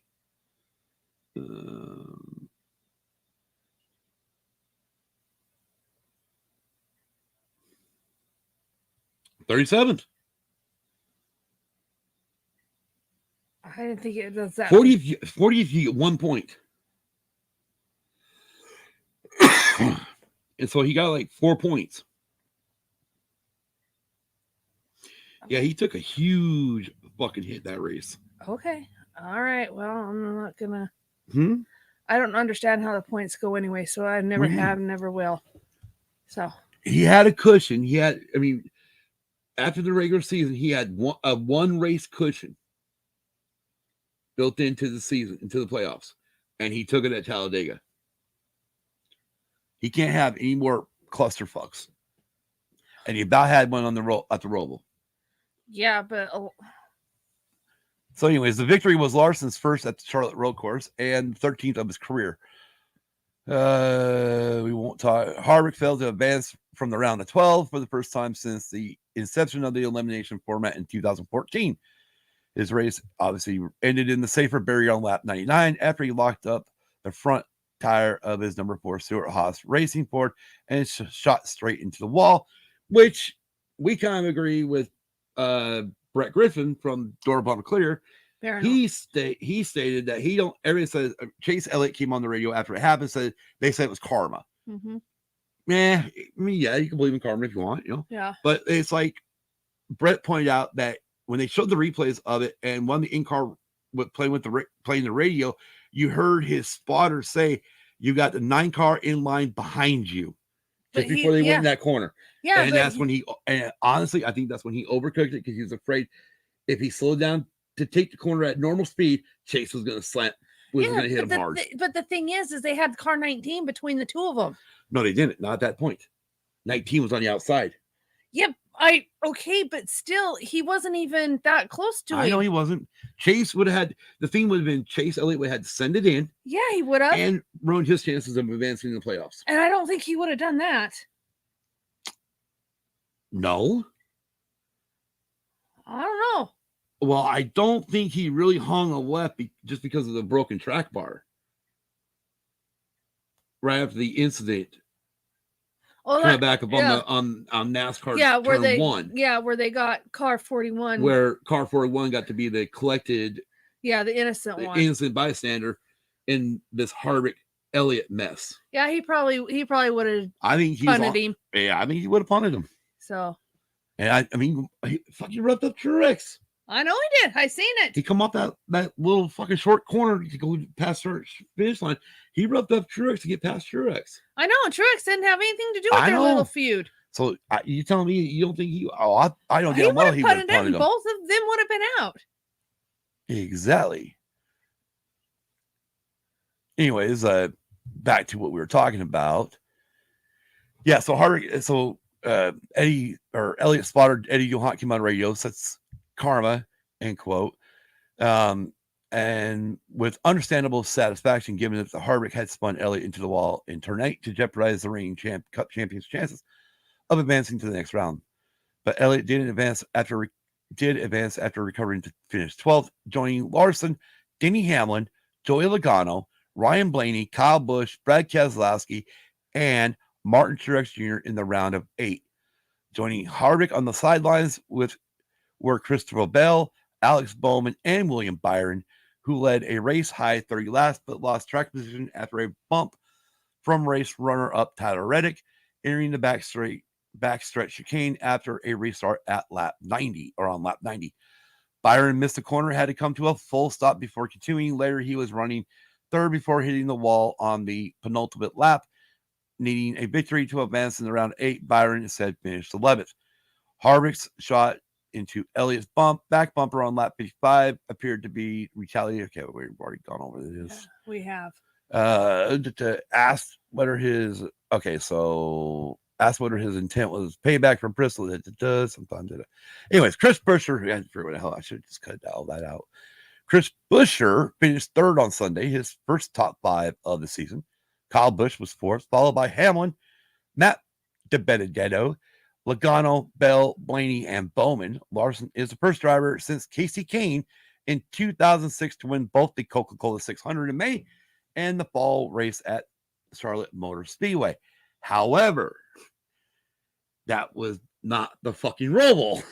No, it wasn't. It was the regular. And I think that's what they're going to say. They're probably going to say, I took my eyes off the screen to not, but Kane won both races on the 1.5 mile oval. The Roval became the venue for the fall race in 2018. Larson enters the round of 8 as the number 1 seed with 4,065 points, 35 more than second place Hamlin. The victory was Hendrick Motorsports 36 at the Charlotte Motor Speedway, including the Oval and Roval events and the NASCAR All-Star Race. Team Penske is the last organization with all of its playoff drivers still eligible for the championship. Keselowski, Logano, and Blaney. What you gotta say? Say it. No. Say it. Say it. I mean, just because of the win. Let the hate flow through you. Just because of the win, he ends up the number 1 seed, but yet they said that he was going to end up out of the playoffs. Well, yeah, but I mean, right there. Well, yeah, because he's got a 35-point lead, but you got to remember too, when you're scoring like 4 points versus fucking scoring wherever the hell they score in a normal race, because I don't have it up, so I can't tell you. That's my bad. So let me just get back to it. So what did he score? Not schedule. Oh, they don't do that shit. Anyways, yeah, I forgot they don't do that shit. They don't give you the fucking points. I'll look at the points for a minute. You talk. I just don't understand it because, I mean, he comes in as ahead of everybody by like 25, 30 points, but yet he was going to end up out of it because of electrical issue. It just doesn't make any sense to me. It doesn't make any sense whatsoever to me. Okay, can I have the Cup and not Xfinity Series? There we go. Cup. Well, request a Cup Series. I will, and I'll break down the points real quick. It just doesn't make any sense to me. I mean, what? Nobody fucking does regular fucking standing points anymore. Probably not. All right, go to Jace. I don't know where to go. J-Ski still does it. Fucking. Does he? Yeah. I just gotta get to the right link. Yeah. Yeah. I just like I said, I'll never understand the points breakdown. All I understand is you win, you're in. I mean, that's pretty much what it is. When you're in. So I'm just surprised that my driver actually is advancing to the 8 because I didn't put him past 12. I figured he wouldn't advance after the round of 12. So I'm surprised that he's advancing to the round of 8. Here we go. All right. So Kyle Larson scored a total of, this was 6 points in stage 2. He scored a total of 45 points overall, plus 5 playoff points. So if he finished 37th, would have finished 37th like he did the week before. Let me find it. 37th with Justin Haley. He got 90 points. No, that's laps. Actually, he got what? No points. The fuck? I get no points. Really? All right, well, no points. I thought they get points all the way down to. God damn it. I thought they did too. I thought you got points all the way down. Yeah, I thought you did Jesus too. Christ, what has fucking NASCAR done? Good Lord. I don't remember them changing it this year. Because I know in years past you got points for every position that you ran. Yeah. So I said it doesn't make any sense to me. So actually, you know what? Let me just look up Cup Series points. I mean, it just, like I said, you win, you're in. Basically, you're moving on. Unless he's the only one that has a win on the board for this round. All right, here we go. We just found a Cup Series. This is riveting for everybody. Yes. Okay, so this is off J-Ski. Here it goes. Okay, NASCAR Cup Series fields can be a maximum of 40 teams, or 40 cars to be, with 36 charter teams guaranteed a position. Oh, okay, so you got, Jesus Christ. So you can have 40 separate teams, but 36 of the teams are chartered with guaranteed a position in every race. Yeah. Bless you. Thank you. Sorry for our listeners. Right? You just blew their fucking eardrums out. I'm sorry, or everybody. Blew their fucking speakers on their TV. I'm sorry, everybody. God. I know. How rude are you? I'm sorry, everybody. In addition, the winner of each stage earns 1 playoff point and the race winner receives 5 playoff points. Playoff points are added to driver's point total after the points reset at the beginning of the playoffs and each stage thereafter if the driver is still eligible for the championship. All right, so here we go. First place, you get 40 points. Second place, you get 35 points. Okay, get it? Okay. I like the old school way when we give them like fucking 5 run. Anyway, so 40th, 39, 38, 37, and 36 all get 1 point. Okay. So if you're looking at like Larson, you know, I mean, if you're go from like winning the race 40 points and you're finishing 37 and getting 1 point, that's 39 point swing. Okay. And that's why that's why a swing like that could happen at the Charlotte Roval. That is why he could, because he only had one race. He had one race, you know how you hear on DBC, they call it a race mulligan. Remember Yeah. Kevin and Danny had it last year, and they really blew up in the. I don't mean one races, but they blew up their fucking point lead. Yeah, I know they did in the playoffs last year, and that's why they didn't advance and to win the round of 4. Right. So the same thing happened with Larson. He had his one race mulligan at Talladega, where he finished 37th, got 1 point. Okay. That hurt. That gave him literally a 30-point. Well, now he's got a 30-point lead over Denny Hamlin. Okay. And you can get, and so you figure there's a 39-point swing in these races, from first to last, from first to 37th and below. That has a major. That could hurt you. And could easily take you out of the playoffs, especially when you're in the Roval being the last race of the round of 12. Yeah. So if it happens like round 1 at I think it was at Vegas, you could make it up for it at Talladega. But you're coming off of Talladega having a bad race, and then all of a sudden you're now having a bad race because at the time he was mired down in the back of the pack, and so at that point he was out of the playoffs. Okay. It's just numbers. That's fine. Hey, you think that's fine? You should have tried it back in our day when fucking the leader got 170 points for a win, plus 5 extra points for leading a lap, and an extra 5 points for leading the most laps of a race. That's a total of 185. Right. Or 180. 180, yeah. Right. Try to figure that up and figure out when and then try to figure out when the championship, because the breakdown of that, like second place got like 140. I mean, there's a huge fucking gap between first and second. That's why senior could sometimes Dale Earnhardt Senior or even Richard Petty, they could win the championships 7 times. Well, not just 7 times, but they can win the championship way before the end of the season ended. Yeah. And that's one thing NASCAR tried to get away from. Yeah. Anyway, so Charlotte post-race inspection complete. The inspection is complete following the Bank of America Roval 400 NASCAR Cup Series race at Charlotte Motor Speedway. There were no issues for the number 5 Kyle Larson. He is officially the winner. Number 18, Kyle Busch had 2 lug nuts not safe. Guess he should have made sure his nuts were tightened.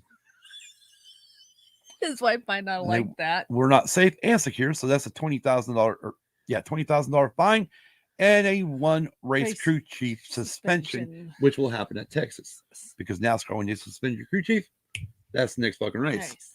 Yeah, number 11, Denny Hamlin, and number 17, Chris Buescher, each had 1 lug nut not safe and secure. Well, they only had 1 loose lug nut or 1 nut. Well, they needed to secure that for their wives. And they just got a $10,000 fine, which don't go to the driver, that goes to the team. Yeah, I know it does. So NASCAR, I mean, honestly, this is my opinion on this. Let's fucking slap these teams with some. Let's slap them with a little bit more hefty fines than just 10,000 here. Why not? Why not 1 million? Yeah, exactly. Million per lug nut. Not surprising. He had some loose nuts. Right, DB? I know it's too early in the morning for all that kind of nut talk.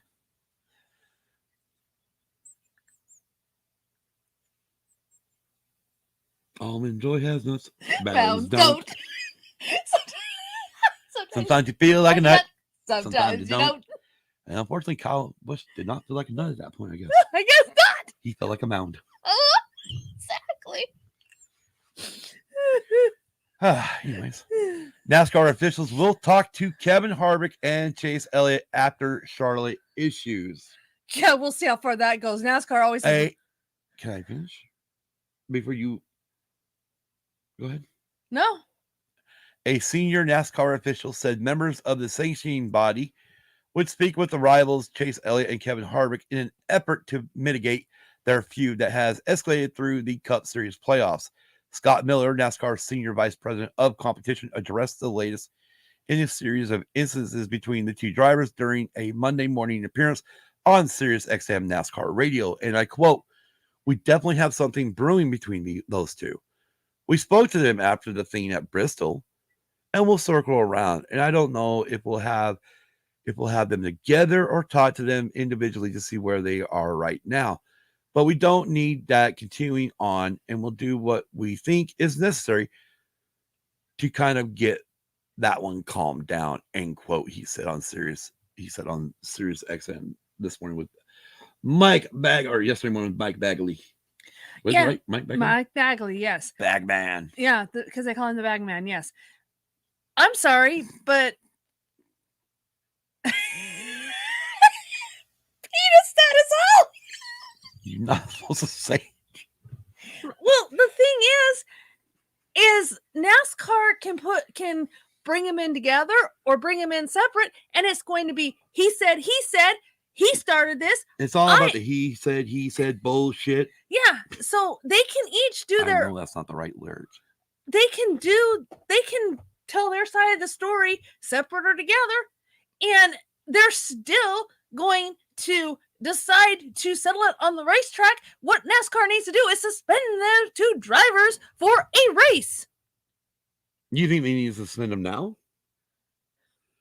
Or does NASCAR got to do that age-old thing where they go in there and they bring them together, right? Okay. Talk to both drivers. Say this shit has got to end now. Oh, you're fine, DB. Yeah, you're fine. You're perfectly fine, dude. Yeah. But NASCAR needs to sit them both down together. They need to have this together.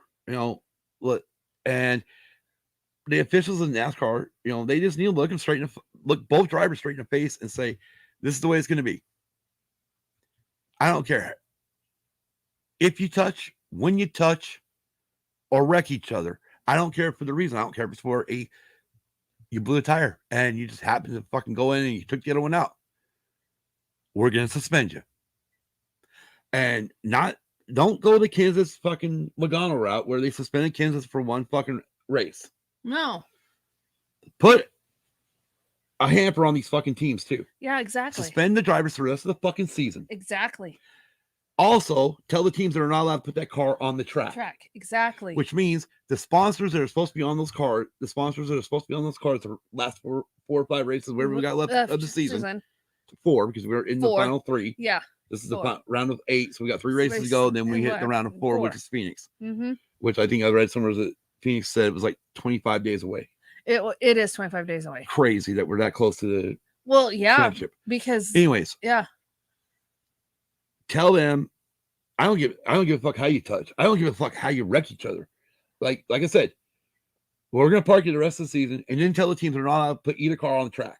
Exactly. With backup drivers. Exactly. Because now the teams are gonna have to either one, give a discount to those sponsors for next year.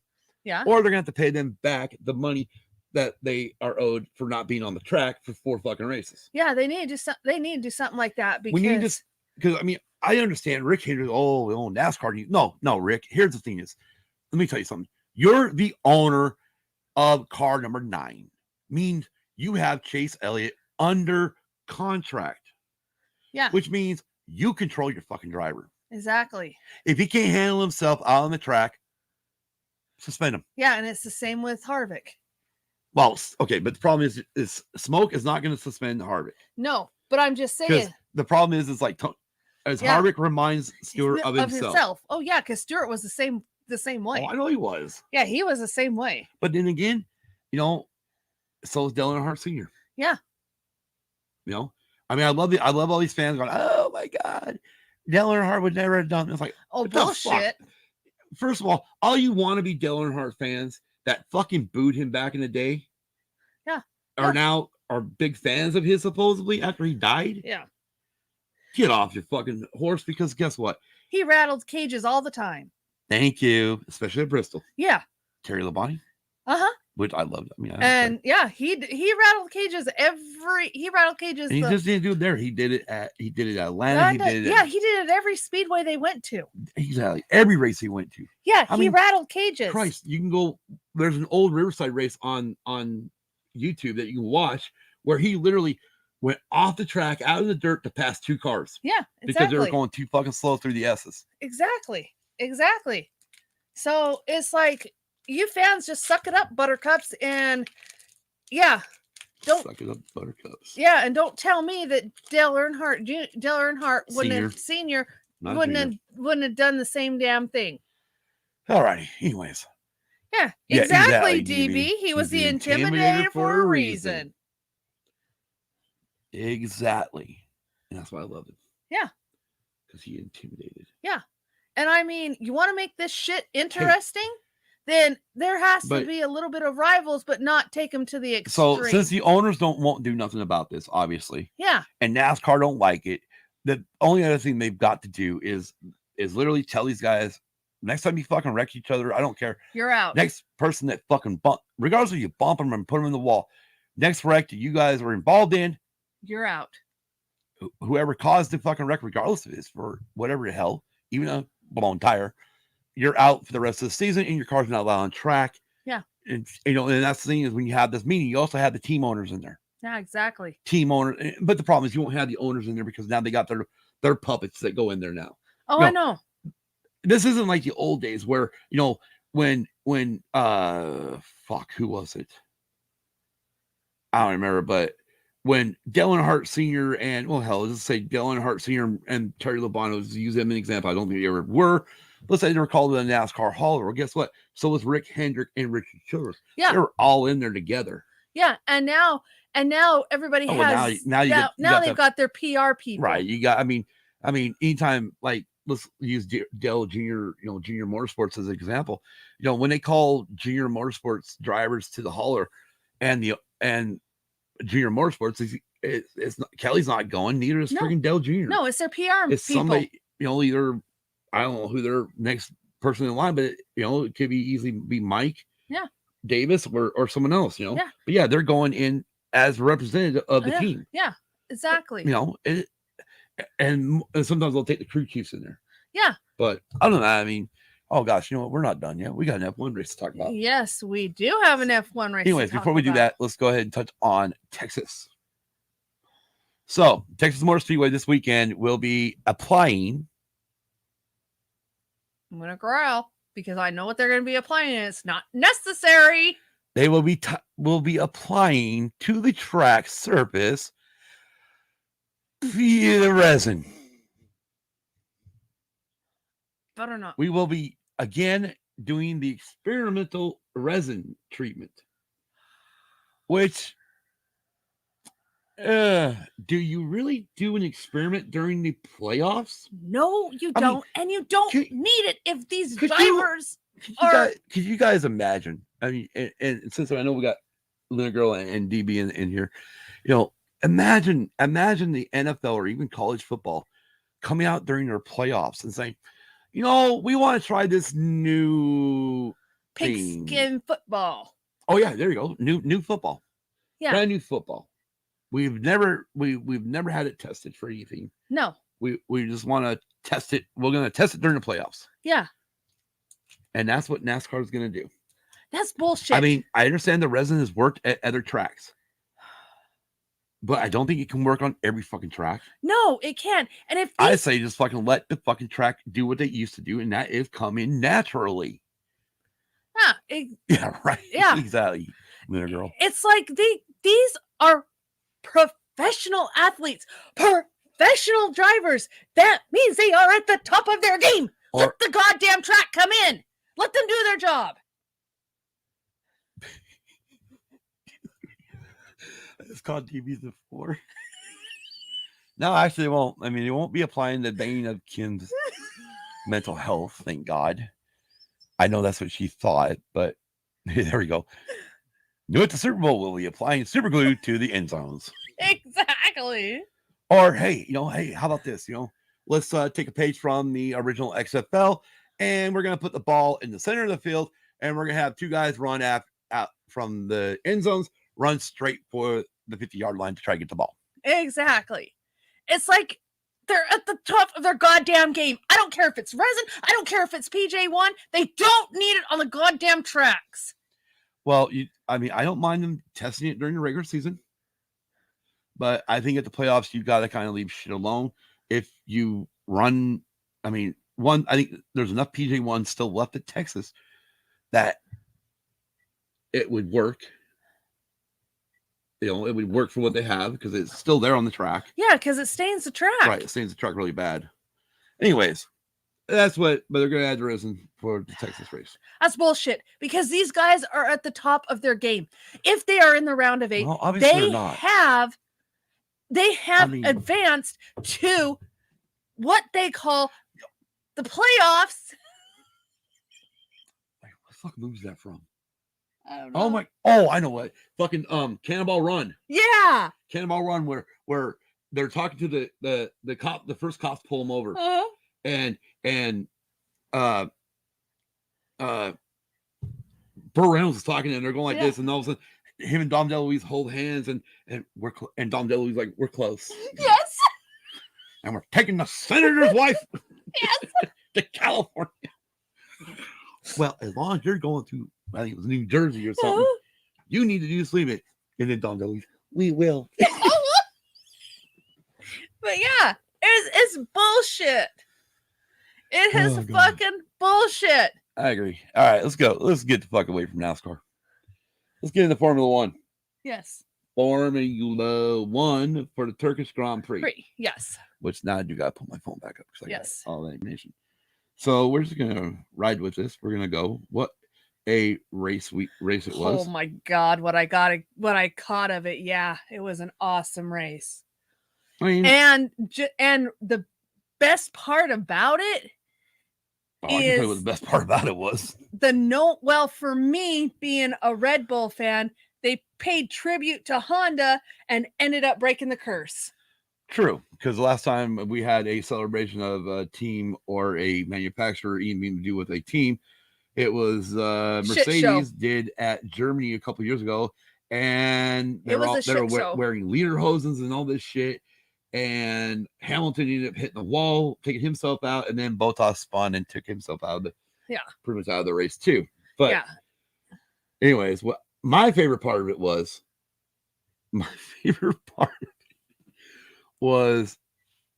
Lewis telling the team no over and over and over and over about pitting, and then finally caving, and then getting on new enters, and then bitch about we made the wrong decision. Yeah, he was literally arguing with him. I heard that radio transmission. Yeah. He was literally arguing with them. Let's go over qualifying real quick. So winner of qualifying, but he wasn't going to start there because he did have a 10th place grid penalty was Hamilton. So that moved Bottas up into pole position. Verstappen winning the second, Leclerc fourth, I'm sorry, for Ferrari, Gasly fifth, Alonso sixth, Perez seventh. I'm reading these as they're listed here. They actually moved up one position, so I'm sorry. Norris 8th, 9th was Stroll, 10th was Tsunoda, 11th was Vettel, and then right behind Vettel would have been Hamilton, technically, because Vettel would actually start 10th. Then 12th, Ocon, Russell in 13th, Mick Schumacher 14th. Great fucking run for Mick. Highest Q1, made it to Q2, which is awesome. Carlos Sainz, who also had penalties, was going to start from the rear of the field due to engine change. He was only 15th, and then you had Ricardo, which then they changed a few things that made him start back there with Sainz. And then Latifi, Giovinazzi, Raikkonen, and Mazepin. Yeah, it's amazing how many people or how many teams took engine penalties this time. Right. Let's go ahead. We're going to break this down. We're going to go backwards and frontwards on this a little bit. We'll talk about as much as we can of each team, and we'll see what I'd rather do it by team than do it by what's up. I'm muting the microphone. Why? I have to pee. Yes, we need a. Okay, we're going to take just a little moment here, but I don't have a peace sign, so we'll be right back after. I'm not doing. We ain't got no fucking I ain't got messages yet. God damn it. Anyways, we'll be right back because unfortunately it makes sound because the bathroom is really too close to the fucking this place. So we're just going to disappear for a minute. We'll come right back on screen right after. So go ahead, get yourself something to drink, some breakfast. If you got to use the restroom, go ahead and do it yourself. We'll be back after this brief moment.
back. Hopefully, I'm hitting everything. Well, I'm back. Kim's not yet. She's actually cutting a damn bell pepper. God. Anyways, we're gonna get into this. We're gonna go probably through this a little faster than we want. We're already at the fucking 2-hour mark. Okay. Well, part of that was break too, so I guess. Yeah, I take into consideration the break. Right. All right. So we're gonna talk about Haas F1. Yes. The American team. Yes. His drivers are Mick Schumacher and Nikita Mazepin. Mm-hmm. And they finished 2 laps down in 19th and 20th. Normal. Mick finished 19th. Mazepin finished 20th. Nothing to really... What? Kelly says we get it. We live in a trailer too. Anyways, I mean, as far as the audio audience, the audio only, once they get it, this is it won't be like a break. No. It'll be like we say we're going in, all of a sudden, boom, we'll be right back. And be like, what the hell? Yeah, exactly. They won't even realize there's a fucking break in the middle of it. Yeah, exactly. Or half or over 2 hours through it. Anyways, but yeah, so I don't really remember much. Oh yeah, I remember one thing. Nikita, surprised he didn't get in a bunch of trouble from the FIA stewards because at one on the back straightaway, what they consider the back straightaway at Turkey, through turn 11, I think is the fast little quick turn that it could take full speed when it was dry. He actually was going, it looked like he was going to go outside of that corner, let Lewis Hamilton by, and he cut down right in front of Lewis while getting blue flags. That's not good because if you get blue flags, you are to move over. Right. And I mean, Lewis had to get out of the gas, off the gas, out of the power because, I mean, Nikita, oh, damn, it could have been ugly. Yeah, it could have. I mean, it could have ended Lewis's day. Yeah. But anyways, let's move on to, I'm trying to remember this team's name. Oh, I do now. Aston Martin. Yes. Finishing 18th, 1 lap down was Sebastian Vettel. And his teammate, Lance Stroll, finished 9th. Oh, okay. At least Stroll has nothing to bitch about. Well, okay, but why did Vettel finish 18th? I mean, again, Stroll, I don't remember him so much with Lance on TV. He had a few battles here and there, but nothing really major. That's true. He drove a great race. Yeah, he did. I mean, he had more problems like before. Yeah. Before everything, but fucking Vettel, I don't think Vettel's heart's in it anymore. No, it's not that. No, I mean, come on. Oh, come on. Okay, first of all, he goes in for the pit stop. Yes. Sebastian Seb does. And comes out on fucking mediums. Okay. While the track is still wet. You don't remember that? Yes, I do now. Fucking then also he's driving around the track like a fucking in first gear, 2 miles an hour, it seemed like. Yeah. I mean, he was like a fucking drive. It was literally a fucking chicane of his own. That's right, because they did screw up and put slicks on him. Right, they put slicks on him and spin all over the fucking track. Yeah. And then he's funny going back into the pit lane. Yeah, because they had to put inners on it. So that's why Seb ended up finishing 18th. Otherwise, I mean, he was finished. I think he'd finish up where Lance would. Yeah, I think he was pretty close into the top 10. I think he was, because I think him and Lance would have finished back to back or by each other. All right. Okay, so the next team, we have Williams. I'm just joking.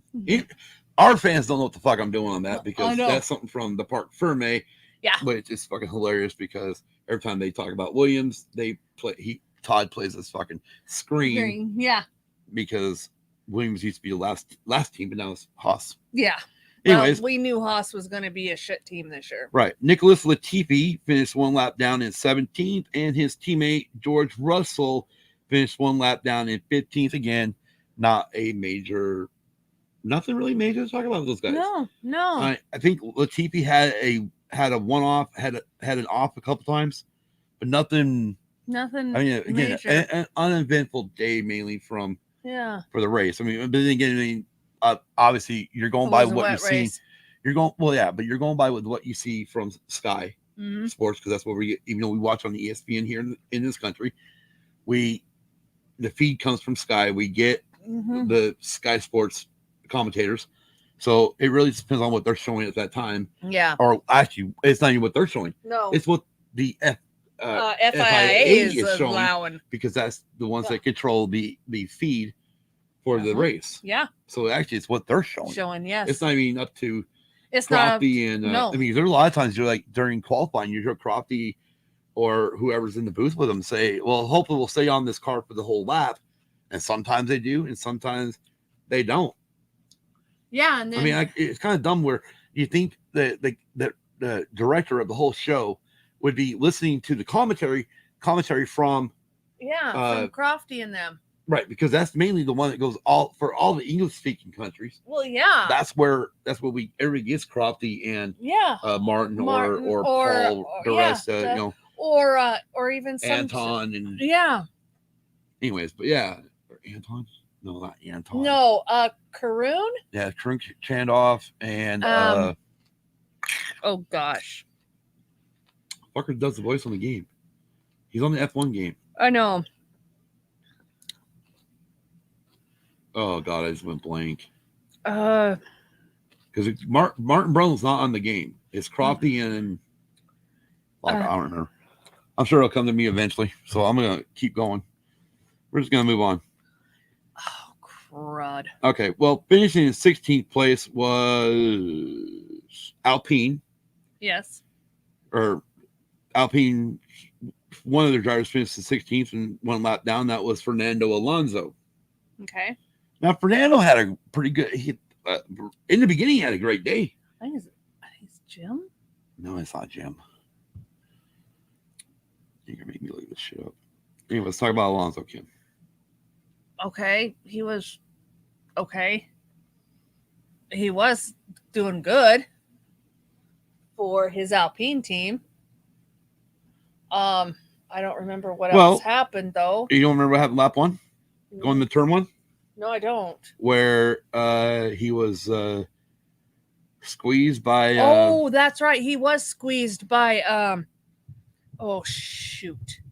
Don't stomp your feet. Yeah, I can't remember who he was squeezed by. But yeah, he got squeezed. Like a lemon. Well, he got... On the inside was Perez. Yeah. In the middle was Gasly. And on the outside was Alonso, and Alonso got spun. Yeah. Yeah, he got spun and squeezed like a lemon. And then that actually gave Gasly a penalty. Yes, it did. Which I kind of found interesting because usually they don't give a penalty in the turn one of a race. Yeah, and then they turn around and gave Alonso a penalty for... that was later in the race. Yeah, because usually if it's in turn one, lap one, they usually give them, they usually don't penalize them. But I noticed the stewards were Johnny on the spot, and they were calling Anthony Davidson. Yeah, Anthony Davidson. Yes, is the friggin' dude. Oh, well, I don't know. I got it back there. Yeah, I mean, obviously, you know, again, it's one of those things where I don't remember much from that part of the race because a lot of the focus was up front. Yeah, it was. And a lot of focus was on Lewis. Yeah, it was. Which, you know, it's not fair because a lot of these other drivers do have fans. Anyways, I know, but when you're the best team in F1 and you come away with 7 constructors, 7 drivers, you're working on your 8th. Who's going to get the most airtime? It ain't going to be another driver. It's going to be Lewis Hamilton and Mercedes. God, look at that gray hair. Yeah, I know. Let's hide it. Then I go get some just for me to just get rid of the gray. Go blonde? Sure. Why not?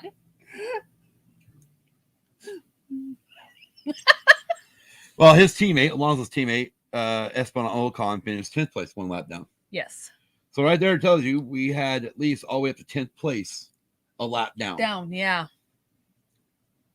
And a lot of that was due to the rain and the fact that it was, you know. Yeah, it was just a slow going rate. Right, but you also had Mercedes out front, but we'll talk about that in a minute once we get there. Yeah. In 14th place, we had Yuki Tsunoda. He drives for AlphaTauri.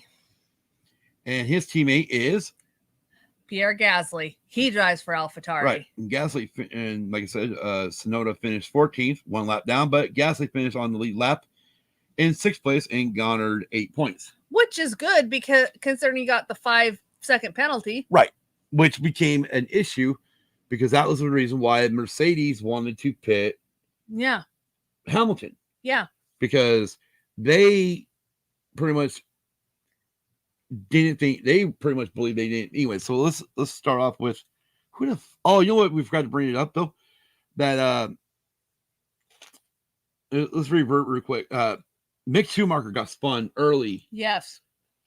He's the one that got spun by Alonso later in the first lap. Yes. And so when they gave Gasly that 5-second penalty, then they turned around and gave Alonso the 5-second penalty for causing a collision. Uh-huh. Again, the Gasly one, I disagree with it because, and I'm just gonna go back to it. Since we are talking about Alpha AlphaTauri. All right. And you guys know I fucking struggle with that fucking name. I don't know why either. I hear it every fucking week, and for some reason I look at it and I want to say Tory. Yeah. I don't know why. Oh yeah, it's just the way it's spelled. You'd think it was Tory. No, but it's actually Tari. Right. AlphaTauri. But right. you know, you're looking at it. I think it's because I think of like Ari, like Safari, Ari, you know, Ari, ARI, and yeah, I mean that's what. Anyway, yeah, because this one's spelled AU. Right. Anyways, enough fucking vocabulary class. Okay. I just went blank. You were talking about Gasly and the 5-second penalty, and then pitting Hamilton. Right. So that's what happened. Like Gasly was catching because Gasly pitted. Yes, he did. Had his 5-second penalty. I think he pitted before Hamilton. Yes, he did. He served his 5-second penalty. Mm-hmm. They changed tires. Hamilton came out obviously Hamilton was in front of him this whole time. But Gasly was catching Hamilton Gasly was on brand new inners and Hamilton was on the old inners. He was catching him, and Mercedes knew he was catching him, and they knew if he caught him or at a certain point, well, they knew that if Lewis went the whole race with the tires, there's no way they would finish in that position. No. So they argued, but we'll get into that more when we get to Mercedes. But no, Pierre Gasly had a great friggin' finish, in my opinion. I mean, he overcame the 5-second penalty. Again, I don't think he deserved that 5-second penalty because it's 3 cars in one turn. You had, like I said, you had Perez, Gasly, Alonso.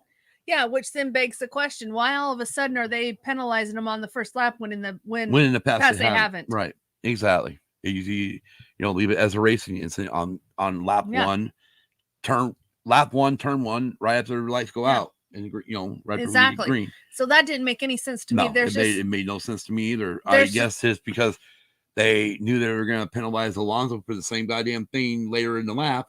They felt they needed to penalize Gasly, I guess, but it just goes to show you there's no consistency at all. Well, no, I mean, but again, we talked about it earlier in the show. No consistency in the NFL.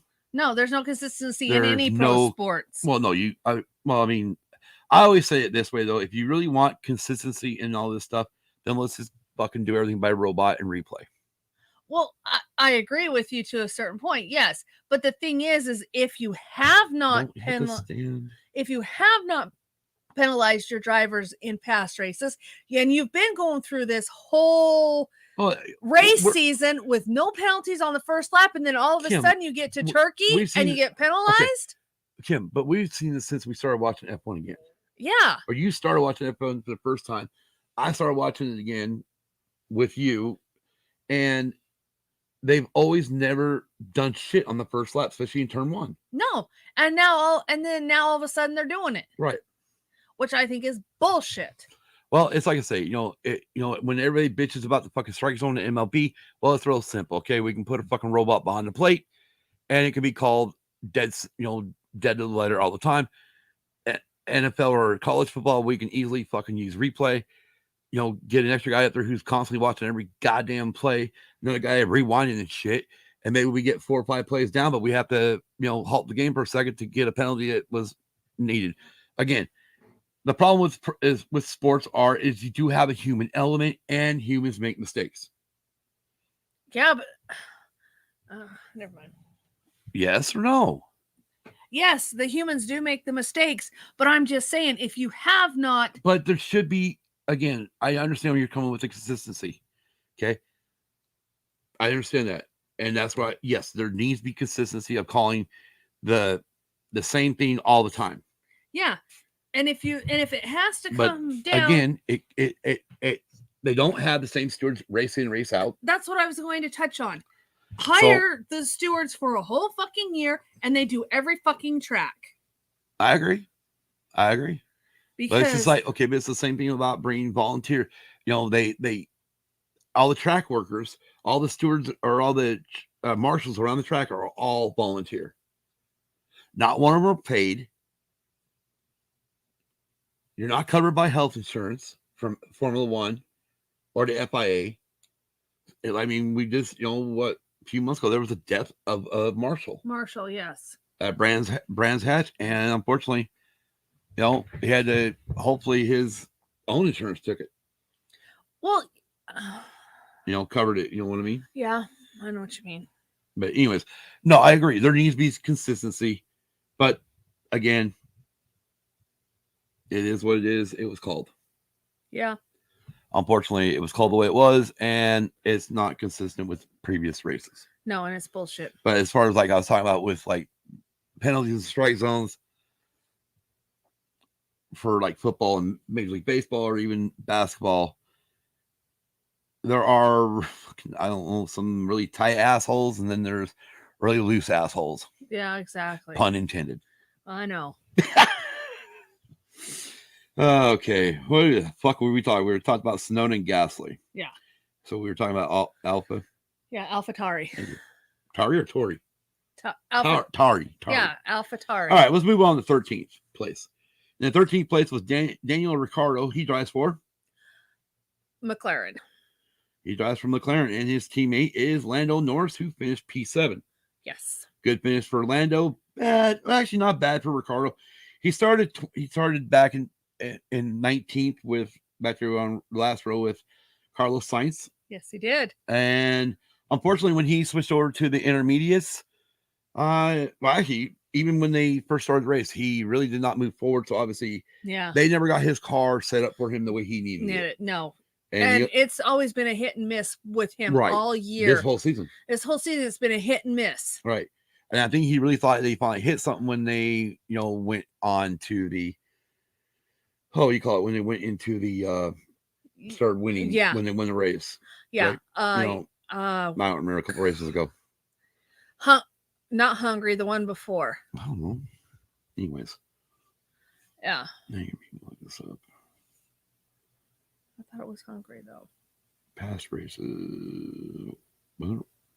Russia or Italy? Try Russia. I think it was Russia. No, that was Lewis. Try Italy. Yeah, it was Italy. Okay. Yeah. Yeah. Yeah, it was like September 10th to the 12th. That was like the last race we watched. Yeah. Well, technically, we watched Russia too. Yeah, we did. Oh, coffee's wearing off. Yes. Maybe we better hurry the hell up. Yes, we better. I'm start falling asleep on this fucking podcast. Uh-huh. Okay, so Daniel Ricciardo finished P13. Lando Norris, compared to what you had at Russia, really didn't have much going on here. Again, McLaren was really slow for this race. They were. They said that they were going to be slow for it. So, again, P7, though, a really good finish for Lando, in my opinion. Yeah, it was. Let's move on to, so that was McLaren. Let's move on to Alfa Romeo. And their two drivers are finishing in 12th place, one lap down, was Kimi Räikkönen, and finishing in 11th. His teammate, Giovinazzi. His first name? I can't remember. Antonio Giovinazzi? Yeah, Antonio Giovinazzi. I don't fucking remember. Anyways, P11, P12. Yeah. It is what it is. Yeah. I mean, they're what considered the midfield. Again, they just didn't have the pace. No. I do believe they finally got Kimi earlier in the weekend. Kimi was having issues with his drink bottle again. Drink bottle, hook the drink bottle up. Is the drink bottle hooked up? Hey, it's better than that one race when we actually, when Ferrari literally told him, no, Kimi, you're not going to have drink for the whole race. Nice. Yeah, forgot to connect the drink bottle. Yeah, because they forgot to connect the drink system. Like, good God, poor guy. Yeah. But yeah, I mean, again, another uneventful for both. Yeah. I don't remember much going on with either one of them. There wasn't. Finishing ninth, because we already talked about Ocon finishing 10th, and we already talked about ninth place finisher. That was Stroll again. Let's move on to P8. Mhm. And that is Team Ferrari sitting there with Carlos Sainz. He was about 51 seconds behind Yes. the leader. They finished P8, and he started dead last in 20th. He did. He had some awesome Some fucking run. Yeah, runs. he did. He had some great overtakes, great moves, Uh-huh. and he was flying through the field a couple times there. And so P8, what a great finish for Carlos. You know, started P20 to finish P8. That's 12 positions better than where he started. Uh-huh. You know, it was a great day for Carlos Sainz. And his teammate, Charles Leclerc, finished P4. Unfortunately, at one point, he was leading this race. He was. He chose not to pit. That's right. Ferrari also chose not to pit. And eventually, he was passed by Bottas, Verstappen, and then they decided to pit him, which then put him down to P4. Mm-hmm. And we'll get through. Anyways, we already talked about P6, Gasly. Yes. Let's move on to P5. And this starts with Mercedes. Yes, it This does. is where Lewis Hamilton finished today. Yes. He started P10 or P11 because he had that 10 graded place or 10 place grid penalty for the new ice in yes. combustion engine. Yes. Internal combustion engine. Sorry. Damn. That's what happens when you do this shit when you're tired and the coffee wears off. Exactly. It's Kim's fault. I know it's my fault. So, anyways, Lewis Hamilton. Oh, God. Oh, wow. He was moving through the field early on. I mean, he was hauling the mail. He was making some great overtakes. He had a very good run with Perez. Yeah, he did. You know, he caught Perez after Perez had pitted, and he was having a good battle. Nice side-by-side battle with him. Oh, heck yeah. I mean, he kind of pushed Carlos wide. They're close to pit entry. Mm-hmm. But other than that, they really... it was beautiful watching that battle. Oh, yeah. And it looked like Lewis had him down the front stretch. It did. But then all of a sudden Perez dove it into fucking turn one and came out ahead of Lewis again. Yeah. So eventually Red Bull would then pit Perez, which then unleashed Lewis. And then unfortunately, Mercedes started realizing, hey, we need to change tires. We need to get on a new set of inters. Lewis kept shooting him down. No. Finally, he caved into them, telling him to come in and pit. And when he did that, he dropped down to P5. And unfortunately, he came out right in front of Gasly was going into turn one while Lewis was coming out of the pit exit. Yeah. He barely beat Gasly. Unfortunately, he got stuck behind Leclerc the rest of the time and could never pass him. No, I noticed that. You know, so the Ferrari actually, great leap for Ferrari. Yes, considering where they were last year. Or even last year, even beginning part of the season. They weren't was great. They were more, in the 7th, 8th, 9th, and 10th realm. But yeah, Charles really, he held off Lewis Hamilton. And matter of fact, he was holding off Lewis so well that freaking Gasly ended up catching him. Yeah. And that's what Mercedes was worried about. We'll talk about that here in a moment. What Total Wolf had to say, because I do have some stuff from Total. So we get too goddamn late or too long in this, and then we'll say fuck it, huh? Anyways, let's go ahead and talk about Lewis's teammate, Bottas, who actually came home in first place. He actually came home in first place. He started first. And he finished first. Followed by Perez finishing third for Red. We're not there yet. Valtteri really had an uneventful day. He speed was there.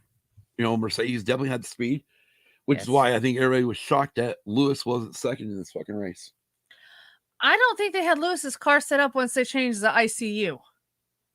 The ICE? Yeah, the ICE. I don't think they had it set up. I think they did, because if they didn't have it set up, the way he drove through that field. Yeah. Think about it. He drove through the field pretty good. Yes, he did. You know, the problem was he got stuck at that point. I think he was actually stuck behind Gasly. Yeah. Who still needed to pit, and because he couldn't get around Gasly or hell, he had that big battle with Sonoda. Yeah, I did. Yeah, because Sonoda. I don't know why I do that. It fucking still comes across the words. Sonoda was fighting him. Sonoda would not let him pass. I mean, Sonoda made him work to pass. Being a fucking rookie this season, Sonoda really did give Lewis a run for the money. He did.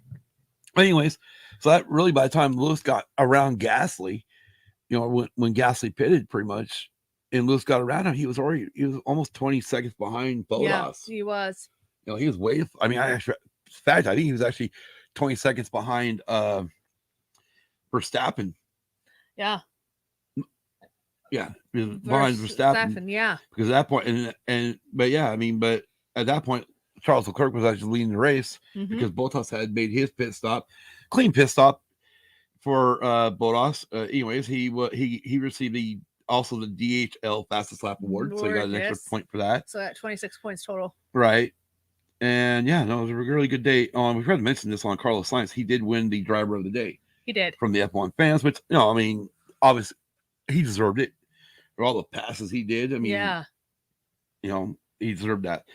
Anyways, let's go ahead and move on to the final one, and that is Red Bull. And who had both drivers finish on the podium, which is awesome. Right. Exactly what they need from Sergio Perez. Yes. Because with Bottas getting the 26 points, Perez would finish third, getting 15 points, and Verstappen would be second, claiming 18 points. Pretty much Bottas and Verstappen finished where they started. Max's day was pretty uneventful. It was. The only thing is they did break the curse. And, well, yeah, no, I'm not. I'm not worried about. And the reason why I say that is because they were doing a tribute to Honda. It was supposed to be at Suzuka, but Suzuka in Japan got canceled, so they did it at the Turkey. Right. Now, were you awake for when they finally pitted Max? No. Oh my gosh. So they pitted Max, right? First, before Perez. And Red Bull comes down, pops off. Well, obviously on the TV screen, all we see is a 2.1. Okay. Right. And one of the fucking cameramen from the FI, from the world feed, literally when they hit that 2.1, went like this. He was caught on another camera doing this shit. I mean, it was a fast fucking. But anyways, so it ended up being the DHL fastest pit stop for the race to Red Bull for that stop. And that was actually a 2.15 second stop. Nice. Again, they changed some rules on the pit stop. So so they have to do the guys on the wheels have to actually manually press a button to make the light go, to say that they have their tire secure. Yeah, mainly because Mercedes was bitching that they couldn't catch up to fucking Red Bull. Mercedes is always bitching about Red Bull because Red Bull right now is giving Mercedes a run for their money, and they're not walking off with the championship like they did in years past. Right. So anything that they can complain about, they'll complain about. Okay. Anyways, it was a great day for Max. He did make one comment during one of his pre-race or post-race interviews, and that was literally, where'd it go? I just saw it, and now I've lost it. I'm good. That's great. Of course I had it, and I don't have it. All right, well, that's great. Obviously, it wasn't meant to be. We gotta go look. Well, you okay? Yes. You heard jump. Oh, there it is. Verstappen talked about the Formula One title fight, and I quote, "Not going to be easy," end quote, despite his point lead. Which, I mean, honestly, this is going to go down to the fucking final race in Abu Dhabi, which is going to be great for us. Yeah. We've seen it way too many times when Lewis is fucking won the championship way early. When Lewis and Mercedes already won the championship by this time of the year. Anyways, as far as anything else with that, Toto Wolff talked after the race saying the Mercedes F1 Turkish Grand Prix gamble on old Inters was worth it, even though his stud 7-time champion Lewis Hamilton was frustrated by the strategy. Obviously, and I mean, you heard it in his commentary during the race. Literally, it was just like the tires are bald, so you don't know how far they're going to go. Hamilton told Sky Sports F1, and so there is definitely the worry of life of the tires. So this is after the race, after he's gone to the bullpen. I wouldn't be surprised he hadn't already talked to Toto at this point. Yeah. But anyways, when it comes down to it, he's already playing the team game, and he didn't really play the team game in the pin. No, he didn't. So obviously he's not really I don't know. I mean, I guess because of it, he still thinks he can't question them. I guess so. But no, other than that, I mean, it was really good. It was an okay race. I mean, it wasn't the greatest. No, it wasn't. Again, it was a nose to tail thing, and any action they didn't even bother to look at. They didn't even bother to show anyway. Right. I mean, again, but it was a decent race. Yeah, it was. Christian Horner did have one thing to talk about. Sergio Perez's defense from Hamilton in Italy, and he said, and I quote, "He raced Lewis just as hard as Max does." That's right. And he did. I mean, he fucking raced him hard. Yeah, he did. That's probably my favorite part of the race, actually. Yeah. Was Sergio holding his fucking ground against Lewis, man. Oh yeah. And again, it was something probably Mercedes complained about. No. Anyway, so the next event for Formula One is Coda. Would you stop? The race is actually on October 24th. Yes. At 12 o'clock. That's our time, by the way. Yes, I know, because it's track time is 2 o'clock in the afternoon, Central Standard Time. Yep. Or Central Time. I don't believe we're in Standard. They're still in daylight time, right? Yes, they're still in daylight time, which anyways, means it's going to be 12 here. What's it called, Kim? Coda. Wrong. Circuit of the America. Formula One Armco United States Grand Prix. Yeah, it's called the United States Grand Prix, but it's at Coda. Right, it's at the track Coda. Yeah. Circuit of the Americas. It is a 5.513 kilometer circuit length. Number of laps will be 56. First Grand Prix held there was 2012. Excuse me. Race distance is 308.405 kilometers. And the lap record was set in 2019 because we didn't race there in 2020 due to COVID. But it was set at 136.169 by Lewis. Charles Leclerc. Oh. Leclerc. Oh, that's right. Charles set that one. I remember that. I love it. She's like, by Lewis. Well, Lewis seems to be setting track records back. I mean. So after the United States, it should be. Then we go November 7th will be Mexico. Uh-huh. Again, the nice part about these races are these two races that are pretty much on the United States side of the timeline. So yeah, we don't have to be up to early the crack of dawn. We're actually going to have them on a decent hour for us. Yes. And then Brazil will be November 14th, which will be round 19. Then we go to Qatar for round 20 on November 21st. Then we go to Saudi Arabia. Qatar and Saudi Arabia will be first-time races on December 5th. And we will finish the championship in Abu Dhabi on December 12th, as long as we ran into the season. And we do not have a 2022 schedule yet. I'm really shocked, but probably you're shocked because I think most of the F1 teams are shocked. Yeah, because because right now you have the next year's schedule, unless we got NASCAR's next year's schedule. Well, yeah, I know that. And usually F1's already got their schedule out. Yeah. So I'm really, really, really shocked that F1 hasn't got their schedule out yet. Right. But I don't know. I mean, obviously this championship battle is going to go into. It's going to go down to Abu Dhabi. The driver's stand. Well, as far as the driver's standing go, Max has got 8-point lead over Lewis. Yeah, an 8-point lead over Lewis. Right. No, 6-point lead. Yeah, 6 points. Max is at 262.5 points to Lewis's 256.5 points. Those points are bullshit. I agree. But the one that pays the money, pays the bills, is the constructor's title. Unfortunately, the Haas F1 team are still at 0 points in 10th place. In 9th place is with 7 points is Alfa Romeo Racing. 8th place is Williams with 23 points. In 7th is Aston Martin. In 6th is AlphaTauri. In 5th is Alpine. 4th is Ferrari. They are 7.5 points behind third place of McLaren, who's in third with 240 points. Red Bull's at 397.5 points. And second with Mercedes sitting at 433.5 points. Yeah. So what does that mean? Let's see here. What the hell did I just say? 433.5. Should have this show fucking figured out before we do this. I don't know why they don't do it on the F1 app. It'd be so much easier. Yeah, exactly. 36 points behind. Yeah. Is what I don't think they'll make it up for the Constructors Championship. You never know. I mean, Mercedes is going to have an off week. I mean, obviously, there's still going to be more pieces and parts for them to replace on Lewis's car. Yeah.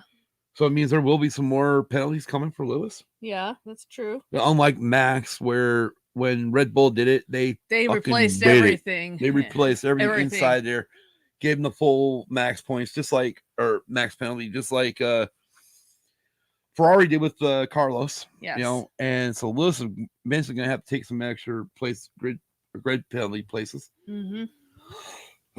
along the way. Excuse me, by the way, again. But anyways, that was a great weekend. Yes, it was. Obviously, next weekend we'll be down just to one race because, again, IndyCar is over with. Yes.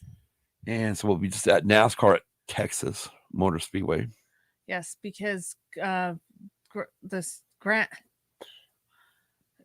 United States Grand Prix isn't until October 24th. October 24th, yeah. Right. Well, because when they have to travel to different places, you know, they do take a week.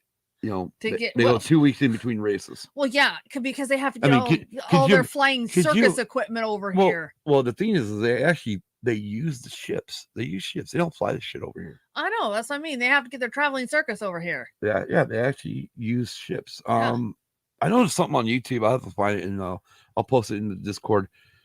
Speaking of which, let's just go ahead and do some extra little housekeeping here at the end. As far as Discord goes, I'm going to try to get more active on that because honestly, I see Drama Book or Facebook going down the tubes to eventually where I think we'll probably even get rid of our personal Facebook pages. Yes. I just see this day coming where Facebook is going to be dead to us. Well, yeah, because they're trying to police everything and everybody. Well, yeah, right. I mean, I've actually seen now. I've had some friends actually get more bans for stuff that they said in 2009 that they posted on Facebook. Yeah. I have a problem with that because again, that was different community standards at the time. And then again, who the fuck is going back and looking that far back in somebody's profile to see what the hell they said? Exactly. Obviously, somebody's got no fucking time. Exactly. Or actually do have a lot of time. They got too much time on their hands. And I'm sorry. Not a pun intended. Yeah, exactly. Too much time on my hands. And it's like, okay, you're really taking Facebook and they're ruining it. Just like they ruined the MySpace thing because they were trying to police MySpace. No, MySpace was not. That wasn't the reason why MySpace went away. Was it because of Facebook? Yeah, Facebook fucking came along and everybody fucking. I mean, at the time when Facebook came out, I had an account on both. Yeah. Once Facebook went live for normal, I had an account on both MySpace and Facebook, and then eventually everyone left MySpace and went over to Facebook. Well, honestly, I miss fucking MySpace, to be honest with you. I know, because at least they didn't try to police you. Well, and that, I mean, Jesus, I mean, we had access. I mean, MySpace was almost like a mini fucking iTunes. Yeah. Too. And a lot of bands, a lot of local bands, unsigned bands were using the platform. Yeah. For their music. Exactly. Pretty much what TikTok has now become, in a way. Yeah. But anyways, so yeah, don't worry, we're still gonna keep it. We will announce the day we're saying goodbye to Facebook for good. Yeah. You will know. Obviously, I don't see it happening in 2021, and I guarantee it won't happen in 2022. Beyond that, I don't know. Yeah. We'll just play it by ear as it goes, and I'll watch how it goes with, friends and family I have on there. Yes. And people still get hit with shit from that they've said years ago. Like, really? That's bullshit. You know, it's just, I know. And It's the fucking cult. It's the fucking society that we stop live it. Okay. Yeah, well, might as well conform to it. You're going to have to. My problem is I can't conform. in. Me neither. I'm too fucking Gen X. Yeah, exactly. That's my problem.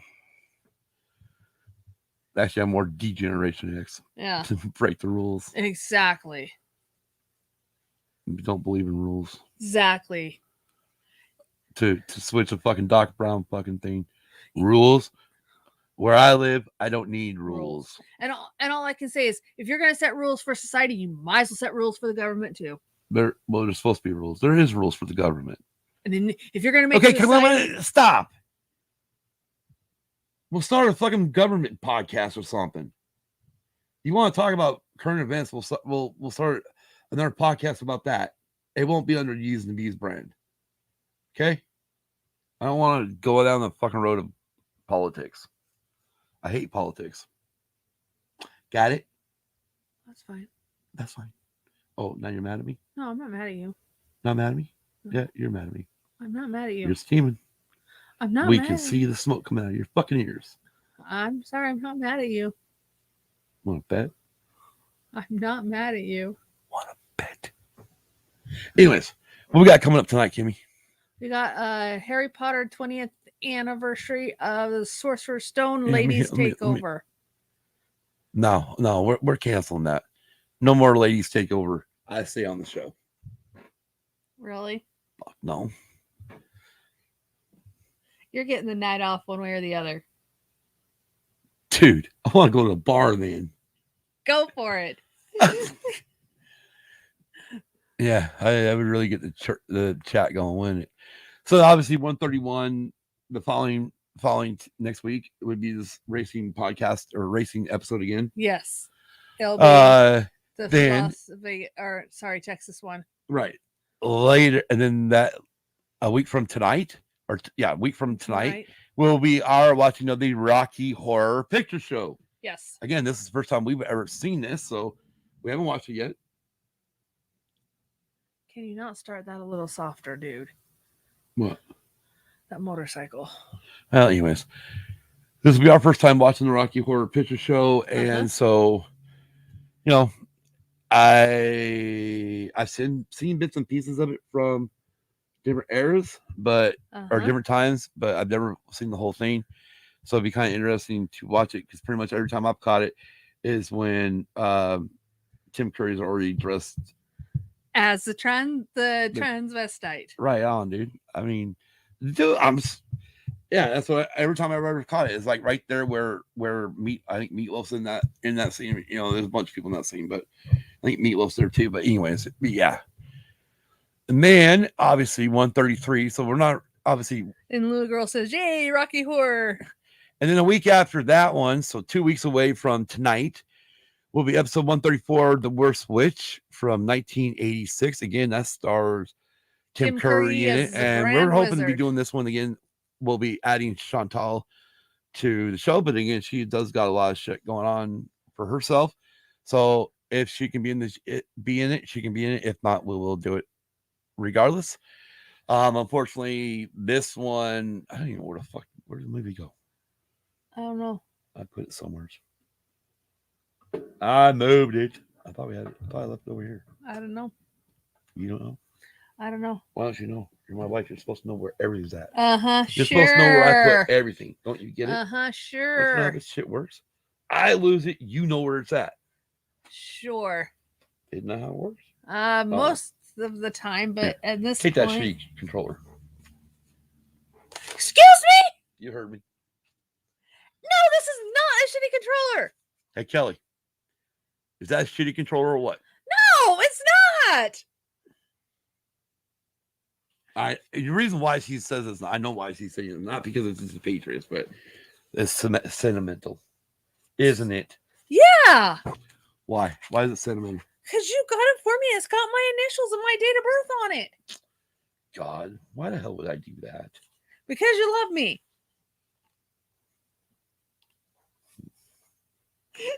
Oh no, that's not a debate. Could we debate them? Nah, I do. I'm literally trying to get to it. It's like on the bottom over here. Oh. It's like below all the fucking Trans-Siberian CDs, DVD that's not been opened yet. He can chill in the chat with your dragon, buddy. Yeah. Dragon Buddy and me are gonna fucking we're gonna have the fucking wrench bands going hard. Yeah. Trolls getting that chat tonight. Oh my god. There won't be no fucking timeouts. It will be just boom, banned. Exactly. I am just dropping the friggin' wrench tonight. Yes. Anyways, I'm holding Trans-Siberian shit that I haven't opened yet. Anyways, we're switched. Matter of fact, that is god damn it. I'm gonna fuck her name up too. Fairuza Balk. You guys remember she played in shit. Return to Oz. Yes. Wasn't she also in The Craft? I don't know about that. Yeah. The Craft. Okay. Right there it says. Okay. She plays Mildred in this. And then down here you can barely see him, but that's Tim Curry. And then I don't know who the other gal is. Also, has the one lady that played it's enough, I believe. All right, and this is what it says. Okay, it says starring Diana Rigg. She was in Rebecca and the Avengers. What it says on here, which is fucking hilarious. This came out in 2004, so why would it say the Avengers? That wasn't even out at the time. Tim Curry, Charlie's Angels and the Rocky Horror Picture Show, Charlotte Ray, The Facts of Life. She was Facts of Life. That's what it was. And then Fairuza Balk at this time was American History X and The Water Boy. Yeah. But The Craft and I know she did Return of Oz because I remember that one. Yeah. But yeah, this is the one we're gonna be watching, and we both kind of grew up on this back in the day. Yes, we did. And I first time I saw it was on HBO, and I loved it. Loved Tim Curry. That's how I pretty much got to know Tim Curry. And yeah, so Trolls in the Dungeon. Yeah, no, I'm Snape. I'm not even. No, I'm not. No, I'm Voldemort and them motherfuckers. I'm going straight fucking Dark Wizard. Dark Wizard, Palpatine. I know where she's. Oh, I know what she means by Trolls in the Dungeon. Here comes Squirrel. Trolls in the Dungeon. Just thought you know. I've seen the fucking movie. Oh, I knew what she meant. Yeah, I know. You know, pun intended. Trolls in the dungeon. Yeah, I know. Ah! Yeah, and he passes out right there, and then everybody panics, and Dumbledore says, "Enough!" Right. I knew where Kel was going with this. Come on now. Speaking of which, yes. Before we go, one last thing before we go. We found out something interesting. What? You don't remember what I showed you what happened today in our old hometown? Oh, yeah. Battle Mountain, Nevada? Oh, yeah. What happened? It's snowing. It snowed there. They got snow today. They got the first snowfall today. Yes, they did. I mean, it did melt finally, but melted away, but they got their first snowfall. And I'm like, yeah. And this is my reminder why I don't want to live in Nevada. Exactly. Anymore. I love my state, but no, thank you. You trouble Stella. Oh God.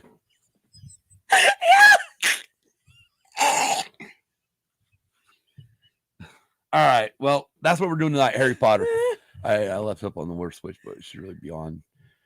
Tonight, episode 130, Ladies Takeover, 20th anniversary of Harry Potter with, of course, our social media director, Hannah. Yes. The Sidebar Cantina's social media director, Luna Girl. Yes. And from the Scare podcast, co-host of the Scare podcast and press play services, Chantal. Swish and flick. Yes. Swish and flick. Leviosa. Not Levioso. I love that there's a meme for that. I know. Or a gift for that one. I love that there's a gift for that one. That's probably like my favorite one because I was like, I remember when I first saw the movie, I remember reading the book, and the book didn't really make it like that bitchy. Uh-huh. You know what I mean? Uh-huh. But God, when she did it in the when Emma Watson, right? Emma? It is Emma Watson. When she did it in the fucking movie, dude, it was like, oh my gosh, you little bee. Yeah. But yeah, no, I love it though. I mean, it's cool. It's neat. Yeah. Like that one part right towards the end of it where when Ron sacrifices himself and she's run over there to him, and Harry's like, no, or stop, we're still playing the game. Yeah. But yeah, that means you also got to talk about John Williams. Yes, because he did do the soundtrack to it. Which now you know why it was a good fucking movie. Yeah. Anything John Williams puts to music is a good fucking movie. Yes. You okay? No. What's wrong? We need to end this. We need to end this. I've had too much water. Oh, damn. Anyways.